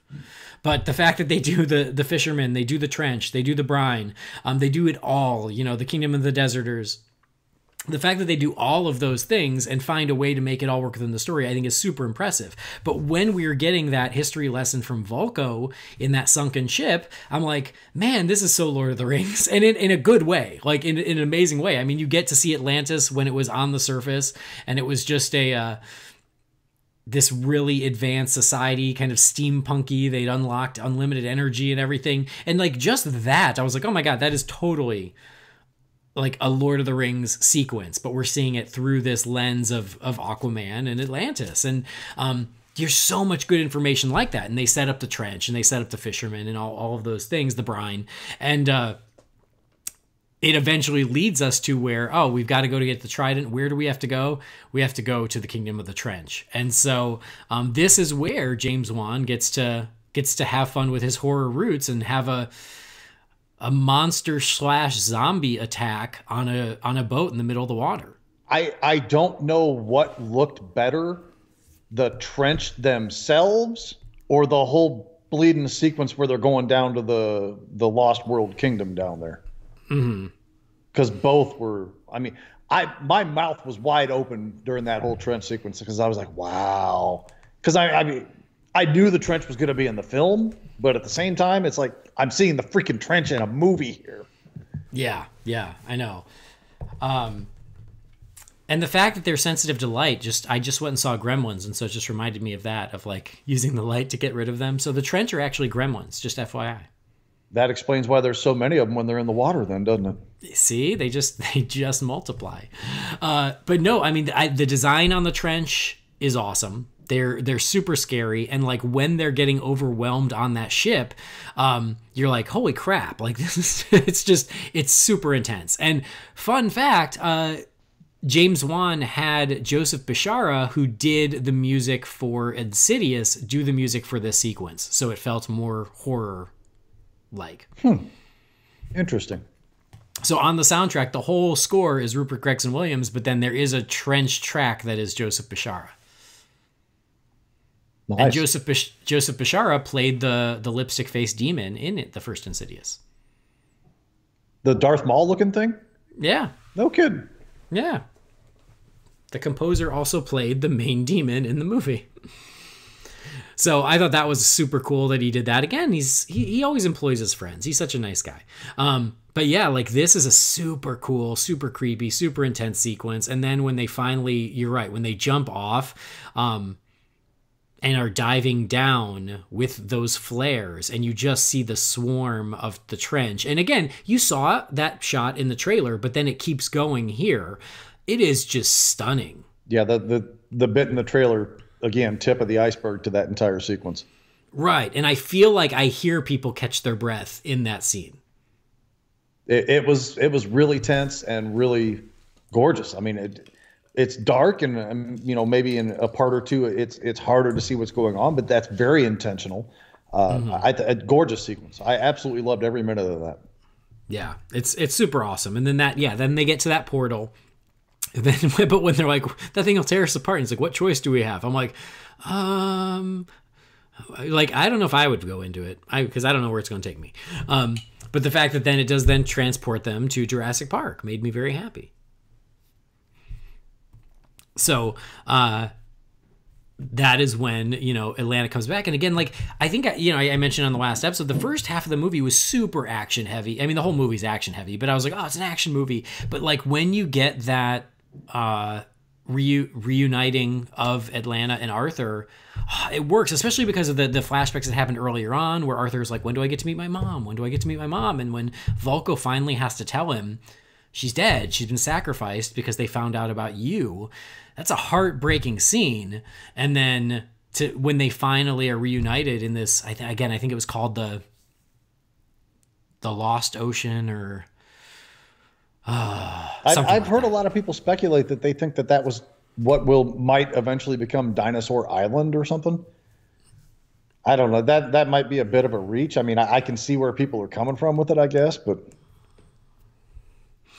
maybe one of those things where you probably get out of it what you put into it, I guess. Yeah. But I mean, it's visually stunning. And I remember when they surface there and we see this whole new world. And I even thought, I was like, man, this movie is it just keeps going for it, doesn't it? Like I did not see this coming. I had no idea. But that is, that leads to Arthur and the Karath. So I do love that it is Julie Andrews doing the voice. Like, how cool is that? And did you see who did the voice of the Brian King? The Brian King, yeah. I did. I caught that when I was reading the closing credits that night. Oh, really? Yeah. Because I didn't pick up on it while I was watching it, but I was like, then I saw his name and I was like, oh, wow, that was him. Yeah, so it was John Rhys-Davies, who of course is Indiana Jones and Lord of the Rings, Gimli, and it's funny because I didn't even think twice about it. But when I heard him talk, I did go, "Oh, he sounds familiar," but I didn't even think to look. But then when word got out, I started seeing people sharing it. I'm like, "Oh, that's cool! Like, what a cool thing that he's doing the Brian King and Julie Andrews is doing the Karath." And Jimon Hansu is the king of the fishermen. They find these really great actors for these cool little cameos. I just love that. Right. And there's this amazing video of James Wan talking about how he got Julie Andrews, and just he was like a kid in a candy store, just hearing him tell the story. You should look it up. It's super cute. All right, I'll have to check that out. I want to take just a quick second to acknowledge that John Rhys Davies will always have a special place in my heart, because as silly as it may be, Sala in the Indiana Jones movies is one of my favorite characters in any movie ever. Okay. I love him because he's got such heart and such loyalty to Indy, and he's like the guy that you want by your side in any situation, kind of a thing. You know, he'll do the shirt off his back for you, kind of a thing. You know, just that kind of guy. I love that character so much. So anytime I see his name pop up anywhere, I'm smiling about it because I love that guy. Yeah, I think that's awesome. And again, like just the scope of that battle with the brine, I'm like, oh my god! Like, and again, that's where you go, yeah, this is Lord of the Rings. This is freaking huge. And those big battles, to me, can be very hit or miss in movies. Sometimes they're so big and busy that I just kind of get lost in them. It becomes noise at some point. Yes, exactly. And I think that, you know, some filmmakers do it better than others. I think that Peter Jackson, for me, is the gold standard in how he handled those in Lord of the Rings, where yes, you saw the scope and how huge this battle was, but he still knew how to focus in on which characters were doing what and to make it very clear what was happening and who was involved and everything. And I think that Peter Jackson does that beautifully. And I think that James Wan does it really well here. I wouldn't say quite to the level of Peter Jackson, but I still think that he does a great job of showing how huge and massive this battle is. But then we see what Orm is up to, and we see what Nereus is up to, and we see what the Brine King is up, you know, and you focus in on the more intimate interactions. So to keep our bearings, I think that he orchestrates this huge battle really well. I agree 110%. But anyway, back to Arthur and the Karath. This is what's interesting is she's just kind of going off about how unworthy he is. I do love the pile of failed people who've tried to do it. But the fact that she doesn't even think he can hear her while she's doing it, and that's what stops her, and is like, all right, you want to take a run at it? Take a run at it. But it is appropriately big and scary. And then when we get the full reveal, it is glorious. My son dubbed that character Godzilla 2. Okay. And I said, no, man, we're going to call that Crabzilla. He's like, Crabzilla? No, Godzilla 2. I'm like, all right, Godzilla 2 it is. So, yeah, Godzilla 2 was amazing. Either way works. But, I mean, the moment when he... Again, before he even goes to get the trident, when he has that conversation with Atlanta, that's another one of my favorite parts of the movie. I love where she's like, you're scared, and he said, yeah, and she goes, then you're ready. And that's when, you know, you got a glimpse of that in the trailer where Mara says Atlantis has always had a king, they need something greater, and he says, what could be greater than a king? And now I know why it was edited weird in the trailer, because Atlanta says a hero. In the trailer, you're led to believe it was Mara who says it, and so now we know why they were cutting around it. But Atlanta says a hero, and then when she says, a king only fights for his nation, you fight for everyone. It's like one of my favorite parts of the movie. Oh, I love it. That's great. And that encapsulates Arthur Curry to a T as far as the character that I know anyway. Yeah. So once he goes in and he even says, listen, I'm here because I have no choice. I've got to protect my world. I have to protect the people I love. And this is the only way to do it. Like, he never says, I'm worthy. I'm the king. You know, I'm the firstborn. Belongs to me. He's just saying, I'm doing it because it's the only thing I can do. And when he goes up and grabs that trident, it's like so triumphant and amazing.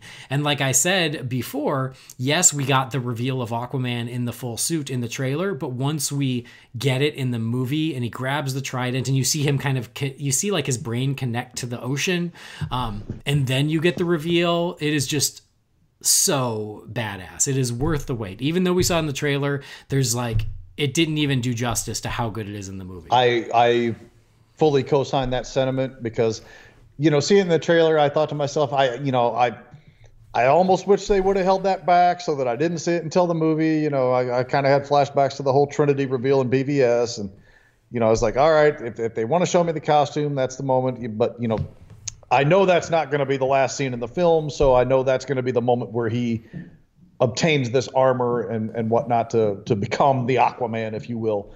But the before and after and even the during of that was so much more grand than what we just saw with that shot in the trailer. So, yes, I'm with you 100%. I don't think that reveal took anything away from that moment in the film whatsoever. Right. Yeah. And then and this is what I said is in a lot of ways I felt like I was reading an Aquaman comic because there were so many splash pages in film in this movie.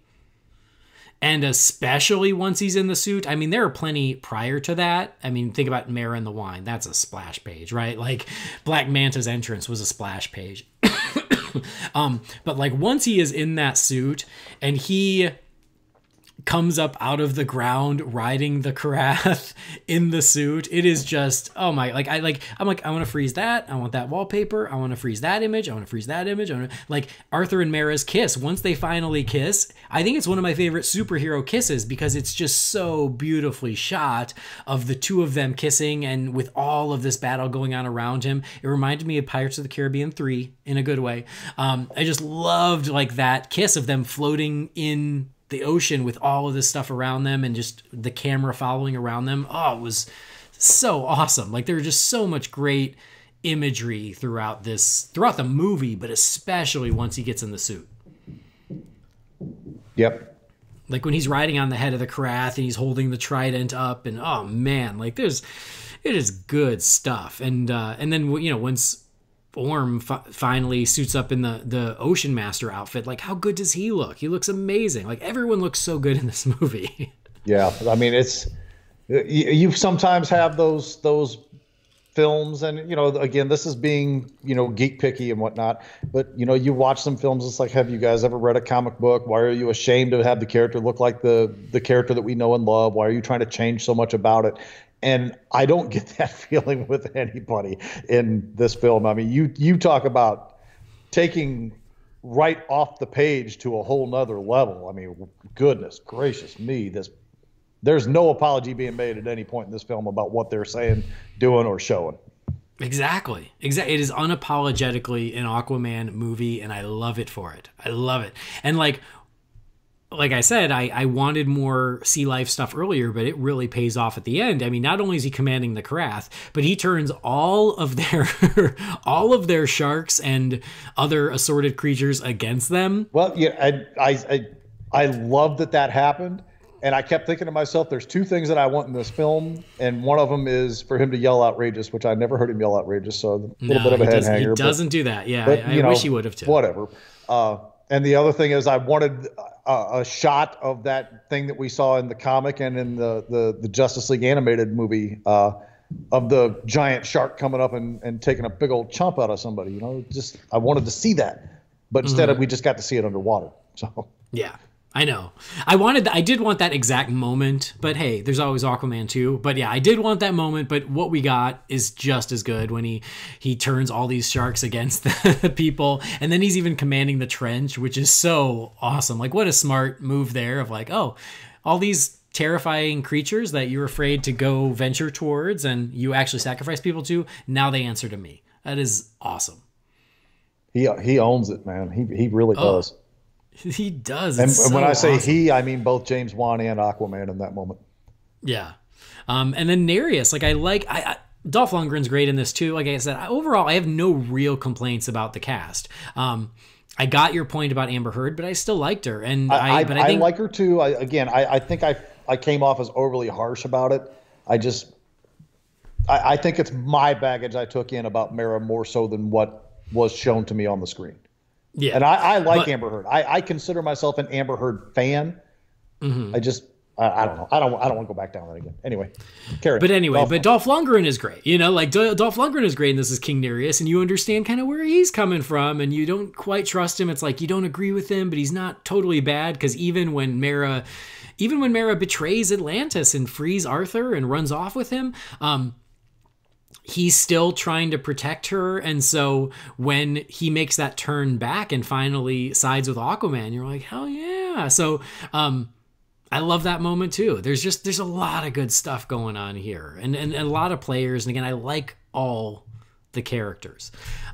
So yeah, I mean, this whole finale is just total badassery, and it is huge. It's massive, and again, I'm so impressed with how they spent their money to get something on this scale on screen. It's mind blowing, and it makes good on what you want from an Aquaman movie underwater. Right. And that Karath lays waste to these guys. So good. Oh my gosh, it's so good. The moment where Volko's teaching him on the beach, training Arthur, and he starts doing the spinning thing, and Arthur can't get a shot in him because he's spinning it. I'm like, well, I know how this movie's going to end now. And did you? I didn't even. Again, I didn't think about it. There's an inherent level of tropiness, if that's a word, that these movies have. So you think about the end of Karate Kid 2 where they pull out the drum and Daniel has the fight and everything like that. I mean, that's really what was going through my mind with that whole thing, because I kept thinking at the end of this film he's going to wind up fighting Orm, and that's going to be how he beats him, is with this move. It's fine.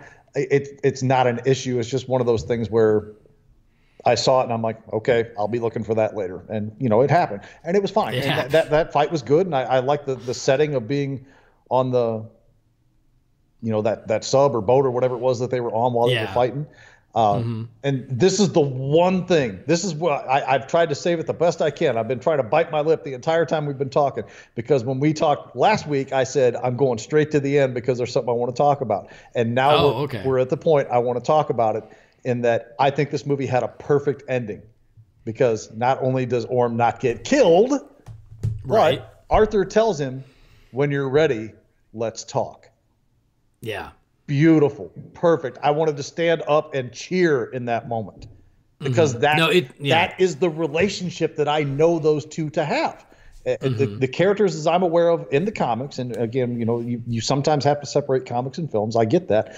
But that felt so perfect to me that they had enough care to not have Arthur just want to completely shut his brother off. I mean, Orm's reaction to seeing Atlanta was fantastic too. I mean, that whole sequence from the fight to the closure of the fight to the dialogue after the fight, well done, perfect. Couldn't have asked for anything better.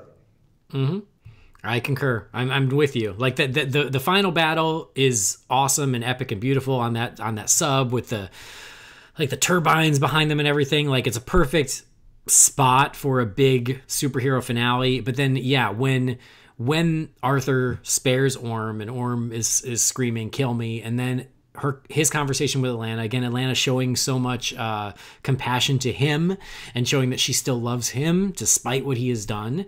And then at the same time, Arthur even extending a hand, if you will, is awesome. And so, like it's just a great wrap up. And then everyone embracing Arthur as their king. Mm-hmm.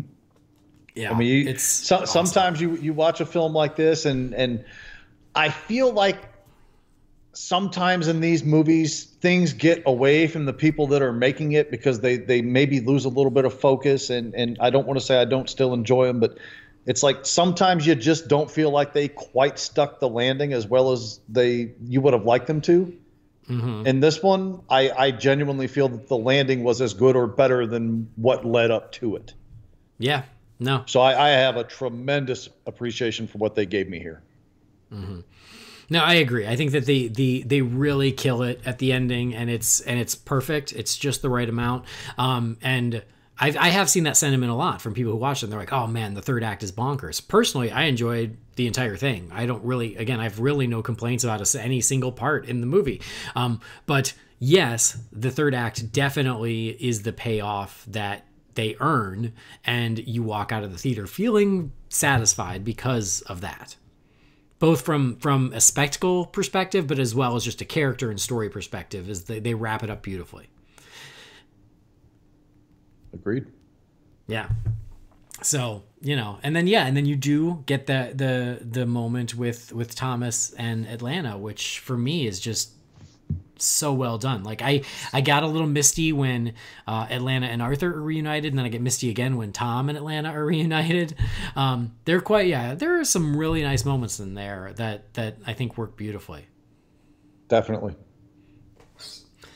And just real quick, just from a completely aesthetic level, like we've talked about Black Manta. I swear the design is perfection. Like I don't change a thing. I feel the same way about Orm. Don't change a thing. Like the design work, I mean, for the characters, I think is outstanding throughout the movie. It's for Atlantis and the underwater world. It's outstanding. Like the production designer, kudos, as well as the effects team. Not to get too negative, but like our Aquaman didn't make the shortlist for the Oscar for visual effects, and I'm like, what the hell movies were you guys watching? Because holy shit, the effects in this movie are terrific. The scale is terrific. Everything looks amazing. So this movie is just a feast for the eyes. 100% agreed. And if I may just take it one reaching step further, we've got Lex Luthor, we've got a Deathstroke, we've got a Black Manta, we've got an Ocean Master, we're getting a Cheetah. Can we please have that Legion of Doom movie now? I mean, can it happen, please? I mean, I know. You probably want to wait and make sure things are going to be okay from here on out. And from a business standpoint, I get it. But damn it, the pieces are there, dudes. Come on. I know, man. I know. I'm with you 110%. I'm with you. And then I love it when a superhero movie ends on an iconic shot of our hero. I love the last shot of Batman 89. I love, that always makes me very happy when that's the final shot, or the final shot of Batman Begins where he swoops off and everything. So the final shot here for me does not disappoint. We get the wrap up of the voiceover of, their love saved the world and made me who I am. And he says, I'm a son of the land and a king of the seas. I am Aquaman. And when he takes off looking over Atlantis, like, and does that final swim up and then launches out of the water. Oh man, it's just pure geekery. I love it. Yes. So it's amazing. I love it. And then I mentioned earlier the mid-credits scene where Black Manta, he's still around and he's been picked up by Dr. Shin. Yeah, I think that's right. I think. So we will be getting more of Black Manta in the future. And it does, I mean, mostly I feel like it's a setup for Aquaman too, but you could also use it as a setup for the Legion of Doom if you wanted to. Yes, please do. So I think they should. Not that I don't want an Aquaman 2. I mean, you can give me an Aquaman 2 yesterday and I'm cool, but don't let those pieces go to waste when you got them lined up so perfectly. I agree with you. And so as I'm looking at the IMDb page, I just realized who King Atlan was. It was Graham McTavish, who was Dwalin in the Hobbit movies. So I was like, oh, more connections to Middle Earth there. So anyway, I know that we didn't quite hit everything because it's a lot. It's 2 hours and 20 minutes of movie. But is there anything that we skipped that you're going to be mad that you didn't get to talk about? Most likely, but I covered the big ones. So, I mean, I need to see the movie again. I really do. I really want to because I enjoyed the heck out of it, and it's worth the money to spend to see again. Maybe sometime on Christmas Day when nothing's going on, we'll sneak over to the movie theater and make it happen. I don't know. Do it. Well, and to reiterate what many people have said, like, see this in IMAX. It is absolutely worth it. If you have an IMAX. I know some people don't have one. I have what I call a mini max, which is a converted IMAX. It's not a full-blown IMAX. I don't generally like paying the extra money because I don't like the seating in that theater. I don't like the crowds in that theater. It's hard to get a decent seat in it, even though they have reserved seating now, which hasn't made it any easier, unfortunately. So I want to experience that, and I'm not my IMAX will if 3D is an available format, that's all they'll show it in. They will not show a 2D showing in it. But in this case, I'm not opposed to that because I really do want to see what the 3D would look like in this film because I think it would translate fantastically. But I don't know. I don't want to miss the opportunity to see it, but at the same time, my IMAX just is not an impressive IMAX. And I honestly, as much as I love the film and I think it probably would be worth it, I don't want to make the 5-hour round trip to go see it in a real IMAX. No, that's a commitment, so I get it. The biggest screen you can find. We'll just leave it at that. But yeah, it's worth it. This is a movie you need to see in a theater with pump and sound and a huge screen and wonderful projection, because it's a spectacle, and it is a hell of a lot of fun. Oh, do you know what we didn't mention that has become a minor point of controversy, but I got no problem with it? What's that? Is the octopus playing the drums. I could take it or leave it. I know there's precedent for it. It's right off of a freaking comic book panel that somebody posted for us to see today. So I know it was there. But on one side of it, there's an inherent level of silliness that goes with that. It didn't take up too much time. It was just like a sweeping shot. You caught it and it moved on. It didn't sit there and focus on it for even more than about 3 or 4 seconds. It was just that quick. But again, I'm fine if it's there. I'm fine if it's not. I don't have a big issue with it, but I think people making a big issue out of it is ridiculous. I agree. It's like, give me a break. Like, this is what you're going to complain about. I dug it. I got no issue with it. I mean, it's not like I needed it there, but to me, it just shows again how they're embracing the world and they're embracing the source material. So I had no issue with it. I dug it. But yeah, the people making it a big deal, I'm like, again, just looking for something to complain about. It's silly. I know it's kind of silly. I recognize that. But it's not one of those things where it takes away the tension of a moment. It's not like they're in the middle of the freaking battle and then they sweep over to show you the octopus when somebody's got a trident in their face.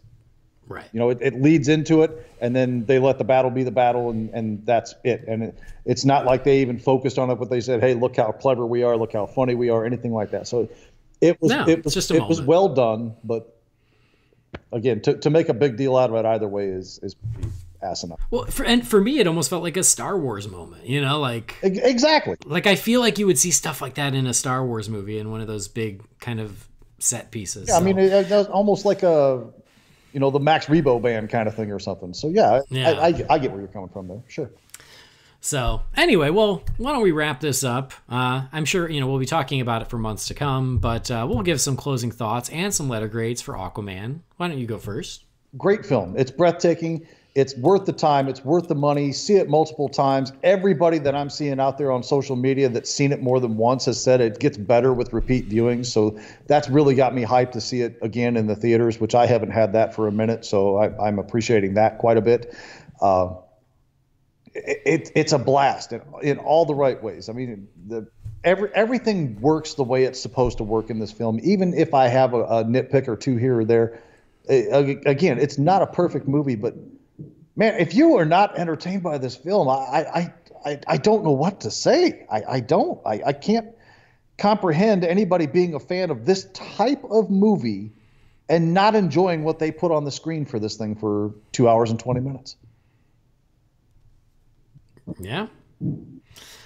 I'm with you. I mean, I love this movie. I do. It is, again, it has climbed to the top of my DC Films list. Again, I don't know if it's number 1, but it's close. It's really close. And I think it is a great Aquaman movie. For me, it all works. I was searching for things to give negatives because, I don't know, it made me feel like could be more objective that way. But I have no complaints. Like, I love the characters. I love the cast. I love the music. I love the action. I love the emotional beats. I love the story. I was totally invested. I'm completely entertained by it. I love the scope and the scale and how fantastical the film is. For me, it works on all levels. I love it. It is it's arguably one of my favorite superhero movies. Arguably. We'll see how it ages, but right now it is. I love it. I've seen it 3 times. I want to go again.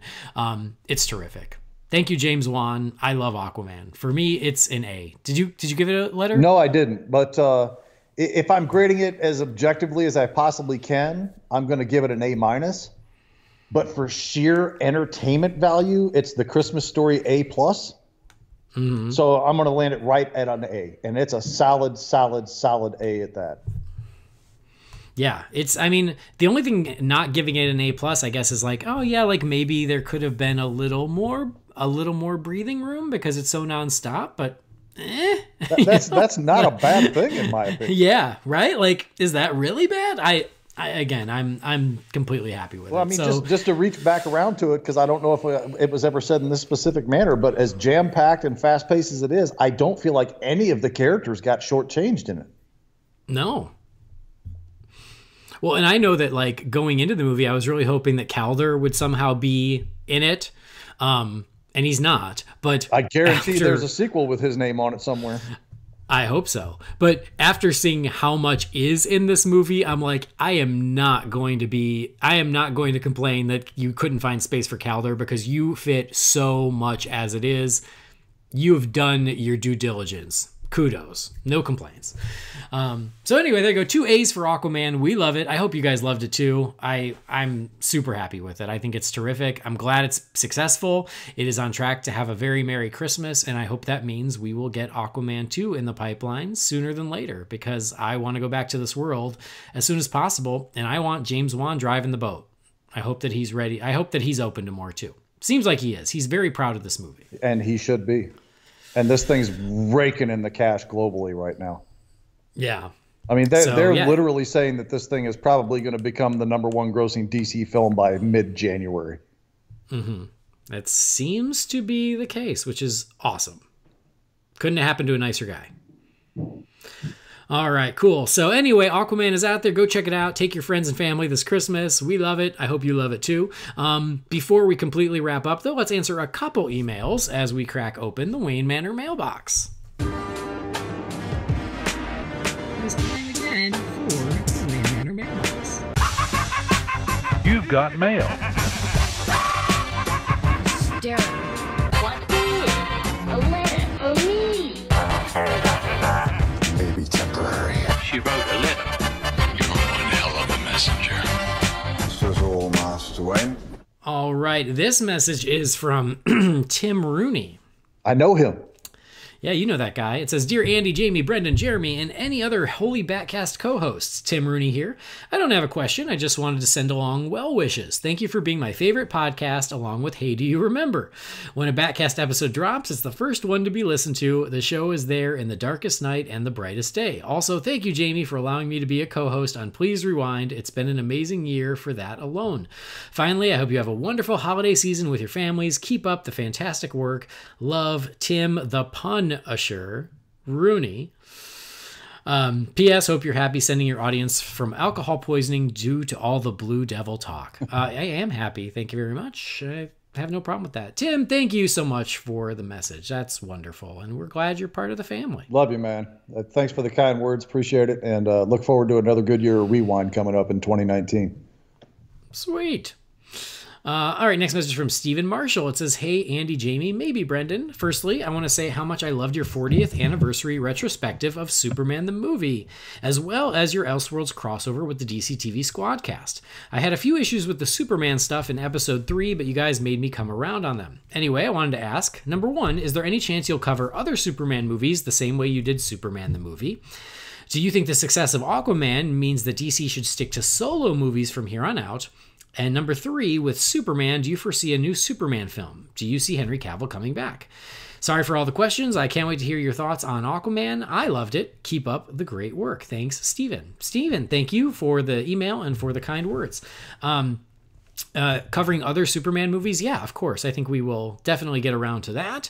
And then, Jamie, what do you think? Should DC stick to solo films? And do you think Superman is coming back? And do you think it'll be Henry Cavill? Stick to solo films? No. Make solo films? Yes. But, obviously I still want my Legion of Doom. I want all that other stuff to go along with it. I mean, they all complement each other. Don't stop that flow and cut one side of it off to improve the other. I mean, there's room for all of it at this point. The society embraces these kind of films, and I think this Aquaman film, I think, is enough of a crowd pleaser that it'll get people back around to the DC films. So I think it's a wasted opportunity to only focus on solo films instead of team ups and shared universe stuff, that sort of thing. Definitely going to see another Superman movie. When we see it is anybody's guess. And at this point, I hate to say it because I think it's a tragedy if we don't get more Henry Cavill in the role, but it's literally Affleck level for me at this point. Flip a coin on whether or not it's going to be him or somebody else going forward. I agree with everything you just said. Do the solo movies, make them great. Wonder Woman, Aquaman, hell yeah, Shazam. But let's not close the door on some team up movies. Like, I'm all for that. And I think that, with each of these movies, as they're being better received, you start to build up more trust in the audience. I don't think we should count out team up movies. Of course, there'll be a new Superman film, but yeah, I'm not super hopeful about Henry Cavill, but I agree. I wish that was not the case because I think he's terrific. All right, next message is from Michael Petzold. It says, greetings and salutations, Andy, Jamie, and guests. Over the past year, Netflix canceling Marvel shows like Iron Fist, Luke Cage, and Daredevil. That could lead to questions to what the cast members' next projects could be. Having said that, my question for you is, if any actor or actress from any of those shows were to roll to DC, who would you like to see them cast as? One of my choices would be Vincent D'Onofrio, the Kingpin, to have a crack at either Lex Luthor or perhaps Darkseid. I'd love to hear your thoughts. Anyway, keep up the great work. I hope you have or had a Merry Christmas and a Happy New Year. Michael, thank you for the message. So any Netflix actors who do the Marvel shows, Jamie, that you'd like to see come over to DC? I haven't watched a lot of those. I've seen the first 2 seasons of Daredevil, which I thoroughly enjoy. I saw the first season of Jessica Jones, which I utterly hated. And I haven't seen anything since. I haven't seen Daredevil season 3. I haven't watched The Punisher, which surprises me because I love that character. But I don't know that I have an answer readily available for that. I would say I don't have an opposition to D'Onofrio as Lex Luthor, but I'm not done with Eisenberg. I mean, maybe DC and Warner Brothers is, maybe the rest of the world is, but I'm not done with him in that role. I want him to have an opportunity to grow into that role as we were promised at the end of Justice League. Yeah, I agree. I would actually say D'Onofrio as Darkseid is kind of inspired because I think we already have a Lex Luthor, so I'm good with that. But as far as any other actors from there, I mean, I watched some of the Netflix Marvel shows, but nothing jumps to mind. I didn't, I really like the guy who plays Luke Cage, but I don't know who he could be in DC. No one springs to mind. I really like Charlie Cox as Matt Murdock, but I don't know who he would be either. So yeah, I don't have a great answer either. I'm so sorry. But I'll think about it. But in the meantime, D'Onofrio's Darkseid, sure, I'm down with that. I'd watch that. All right, this message is from David Wang. It says, hey, Andy, Jamie, Brendan. It's been a while since I wrote in. I'm excited for Aquaman, and I hope to see it on Thursday. I'd like to second the notion that the show should cover the Superman-Batman animated series crossover episodes after the show covers Girls' Night Out, which is in the Batgirl and Supergirl crossover episode and the only crossover episode in the Batman series.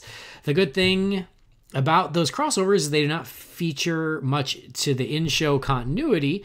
You only have to know this is before meeting Batman and after meeting Batman period for Superman. Therefore, you could review those crossover episodes after going on to the rest of Superman the Animated Series, or you could choose not to do Superman the Animated Series. Anyway, thank you so much, David Wang. David, thank you for the message. And yeah, I think that's a good idea. And I think that we will get around to doing those crossovers eventually. All right, next message here is from Joseph Stewart, if it'll come up. Come on, here we go. Hey, Holy BatCast family, with the exception of Jason Momoa, Amber Heard, and possibly Yahya Abdul-Mateen, will the rest of the cast return for an Aquaman sequel? What do you think, Jamie? By God, I hope so. Every stinking one of them. Even the third fish on the right in the aquarium tank toward the beginning. All of them. Bring them all back. I agree, and I think that they will. I bet they're all signed on for options to do additional movies. I love the cast. I love all of them. So yeah, I think bring them all back. Next message is from Andrew Haskell. Now we're getting into Aquaman questions. It says, hey, Holy BatCast family, do you think that Arthur and Orm will team up in Aquaman 2 to defeat Black Manta? What do you think, Jamie? I don't know. Maybe. I think it's an interesting notion, and I still think that Orm won't be able to help himself, and he'll still turn on Arthur towards the end. The Orm that I know, and again, I'm limited to basically the Rebirth era. So for the last couple of years, the Orm character I know has really gone back and forth a couple of times between the I mean, for lack of whatever term you want to use, good or evil line. I mean, he's been on both sides of that a couple of times now. So there's precedent for him to work either side of it. But I agree with you. There would be an opportunity to make it where ultimately he stabs Arthur in the back by the end of the film and becomes villainous again. Or I'd be okay if the two of them did work side by side with each other against a common foe, Manta or otherwise. So I'm just bring it to me. At this point, I'll take anything you want to give me with this cast. Yeah. I mean, Orm definitely can go either way. So interesting. And the next email is from Elder Murray. It says, "Hey, Andy and Jamie, do you think in the Aquaman sequel, Black Manta would go after Arthur's parents, Tom Curry in Atlanta, to get revenge on Arthur?" I think that makes perfect sense. Lots of sequel talk for Aquaman. Yeah, I mean, that is interesting. Like, a dad for a dad. But Tom Curry just got back together with Atlanta. I want him to have some happiness for a while. Let's leave him alone, poor guy. We could always do the soap opera coma bit with him. There you go. All right, this is from CJ Higgins. It says, "Hey guys, I just saw Aquaman in the theater and I'm still hyped about it. It's so good. I love every second. Seeing Arthur in the classic suit and how he got it was amazing and brilliant. Major kudos to James Wan, Jeff Johns, and the entire visual effects crew on the movie because it was damn near perfect. My DC fan inside of me was screaming the entire time. I can't wait to hear your spoiler review and your thoughts. P.S. I did have a thought when watching the movie, though. When Arthur and Mera were on the boat and Arthur is saying how he doesn't work well with others, I felt that was a missed opportunity to reference Justice League. Your bat friend, CJ Higgins." CJ, well, thank you, and I hope that you liked our spoilery review. Interesting, that's a good point. I didn't think of it in the moment, but now that you say it, yeah, she could have said, well, you just worked with a bunch of people, and that didn't turn out so bad. Well, depending on who you ask. But yeah, it's a good point. Jamie, thoughts? Yeah, I mean, I see where he's coming from with it, I guess. All right, yeah. All right, one last email here is from Grant Ingram. It says, "Hey, Andy, Jamie, maybe the cuddly koala. I got a chance to see an early screening of Aquaman, and I absolutely loved it. I personally think it's the best DCEU movie, partially because I may have hated Wonder Woman. Don't judge, I'm a Dark Knight fan, so I get a pass. The drone footage from the action shots was absolutely amazing. The movie is going to make a ton of money, and the sequel should come out tomorrow with Blue Devil as a guest hero. I'm really excited to see what they do next. Joker is looking good, and the Batman should be. Anyway, sorry for the long email. Keep up the good work, Grant Ingram." Grant, thank you for the message, and I am glad you loved Aquaman as much as us. You hating Wonder Woman, well, you're on your own. Yeah, everybody's got their own taste. I can't criticize as much as I'm on the unpopular side of the fence for stuff I like or dislike. I ain't going to eat somebody's lunch for it, but I will say I adamantly disagree with it, but that doesn't mean he's wrong. Yep. I mean, hey, didn't work for you, but I still love it. Anyway, that's it for the Wayne Manor mailbox. We got through them quick just because we did talk a lot about Aquaman. But if you have a message for the Wayne Manor mailbox, you can send that to Holy BatCast at rf4rm.com. But that is where we are going to wrap up this episode of the show, our Aquaman Super Review. As I kind of mentioned earlier, it doesn't look like we're going to do a Christmas episode this year. And then I'm leaving town for 2 weeks for the holidays, and so I don't know if I'll get a chance to do an episode in that time. I'm going to try. But this is definitely going to be the last episode for the year, and then hopefully it won't be 2 full weeks before you get a new one. I will do my best, but in case it does take a couple weeks, please be patient and have a Merry Christmas and a Happy New Year to all of our Bat family out there. We hope that it is a wonderful, magical holiday season, and if you need to pick me up, just go see Aquaman in your local theater. Jamie, Merry Christmas and Happy New Year to you as well. Merry Christmas and Happy New Year to you too, my friend, and to everybody out there. Merry Christmas, Happy Kwanzaa, Happy belated Hanukkah, Happy winter solstice.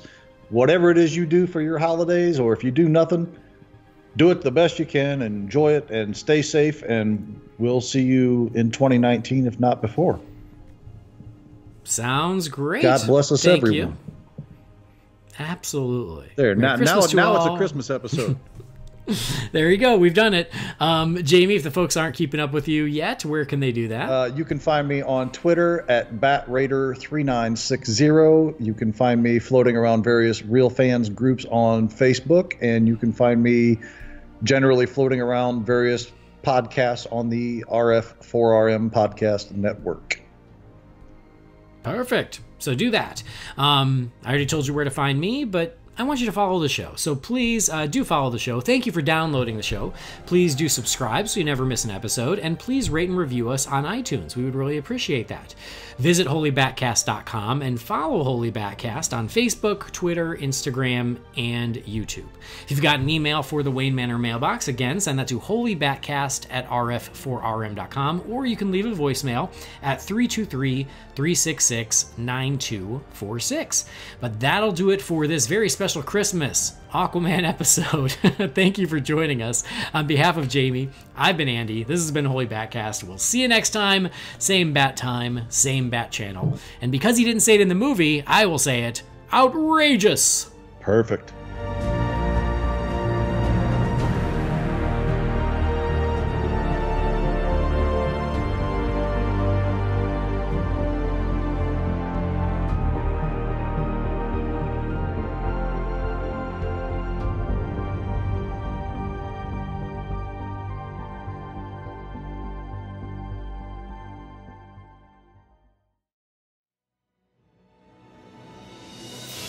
Holy BatCast is brought to you by Real Fans for Real Movies. Remember, the thoughts and opinions shared by the participants are theirs and theirs alone, and do not represent the companies or organizations they happen to work for.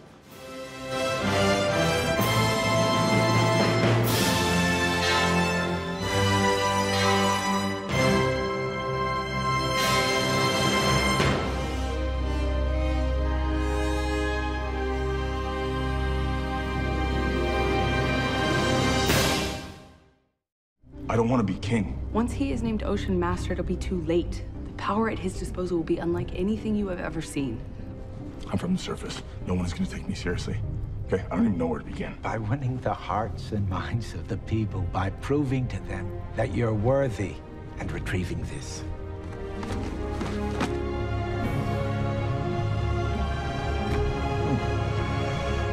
I already got one of those. Not like this one, you don't.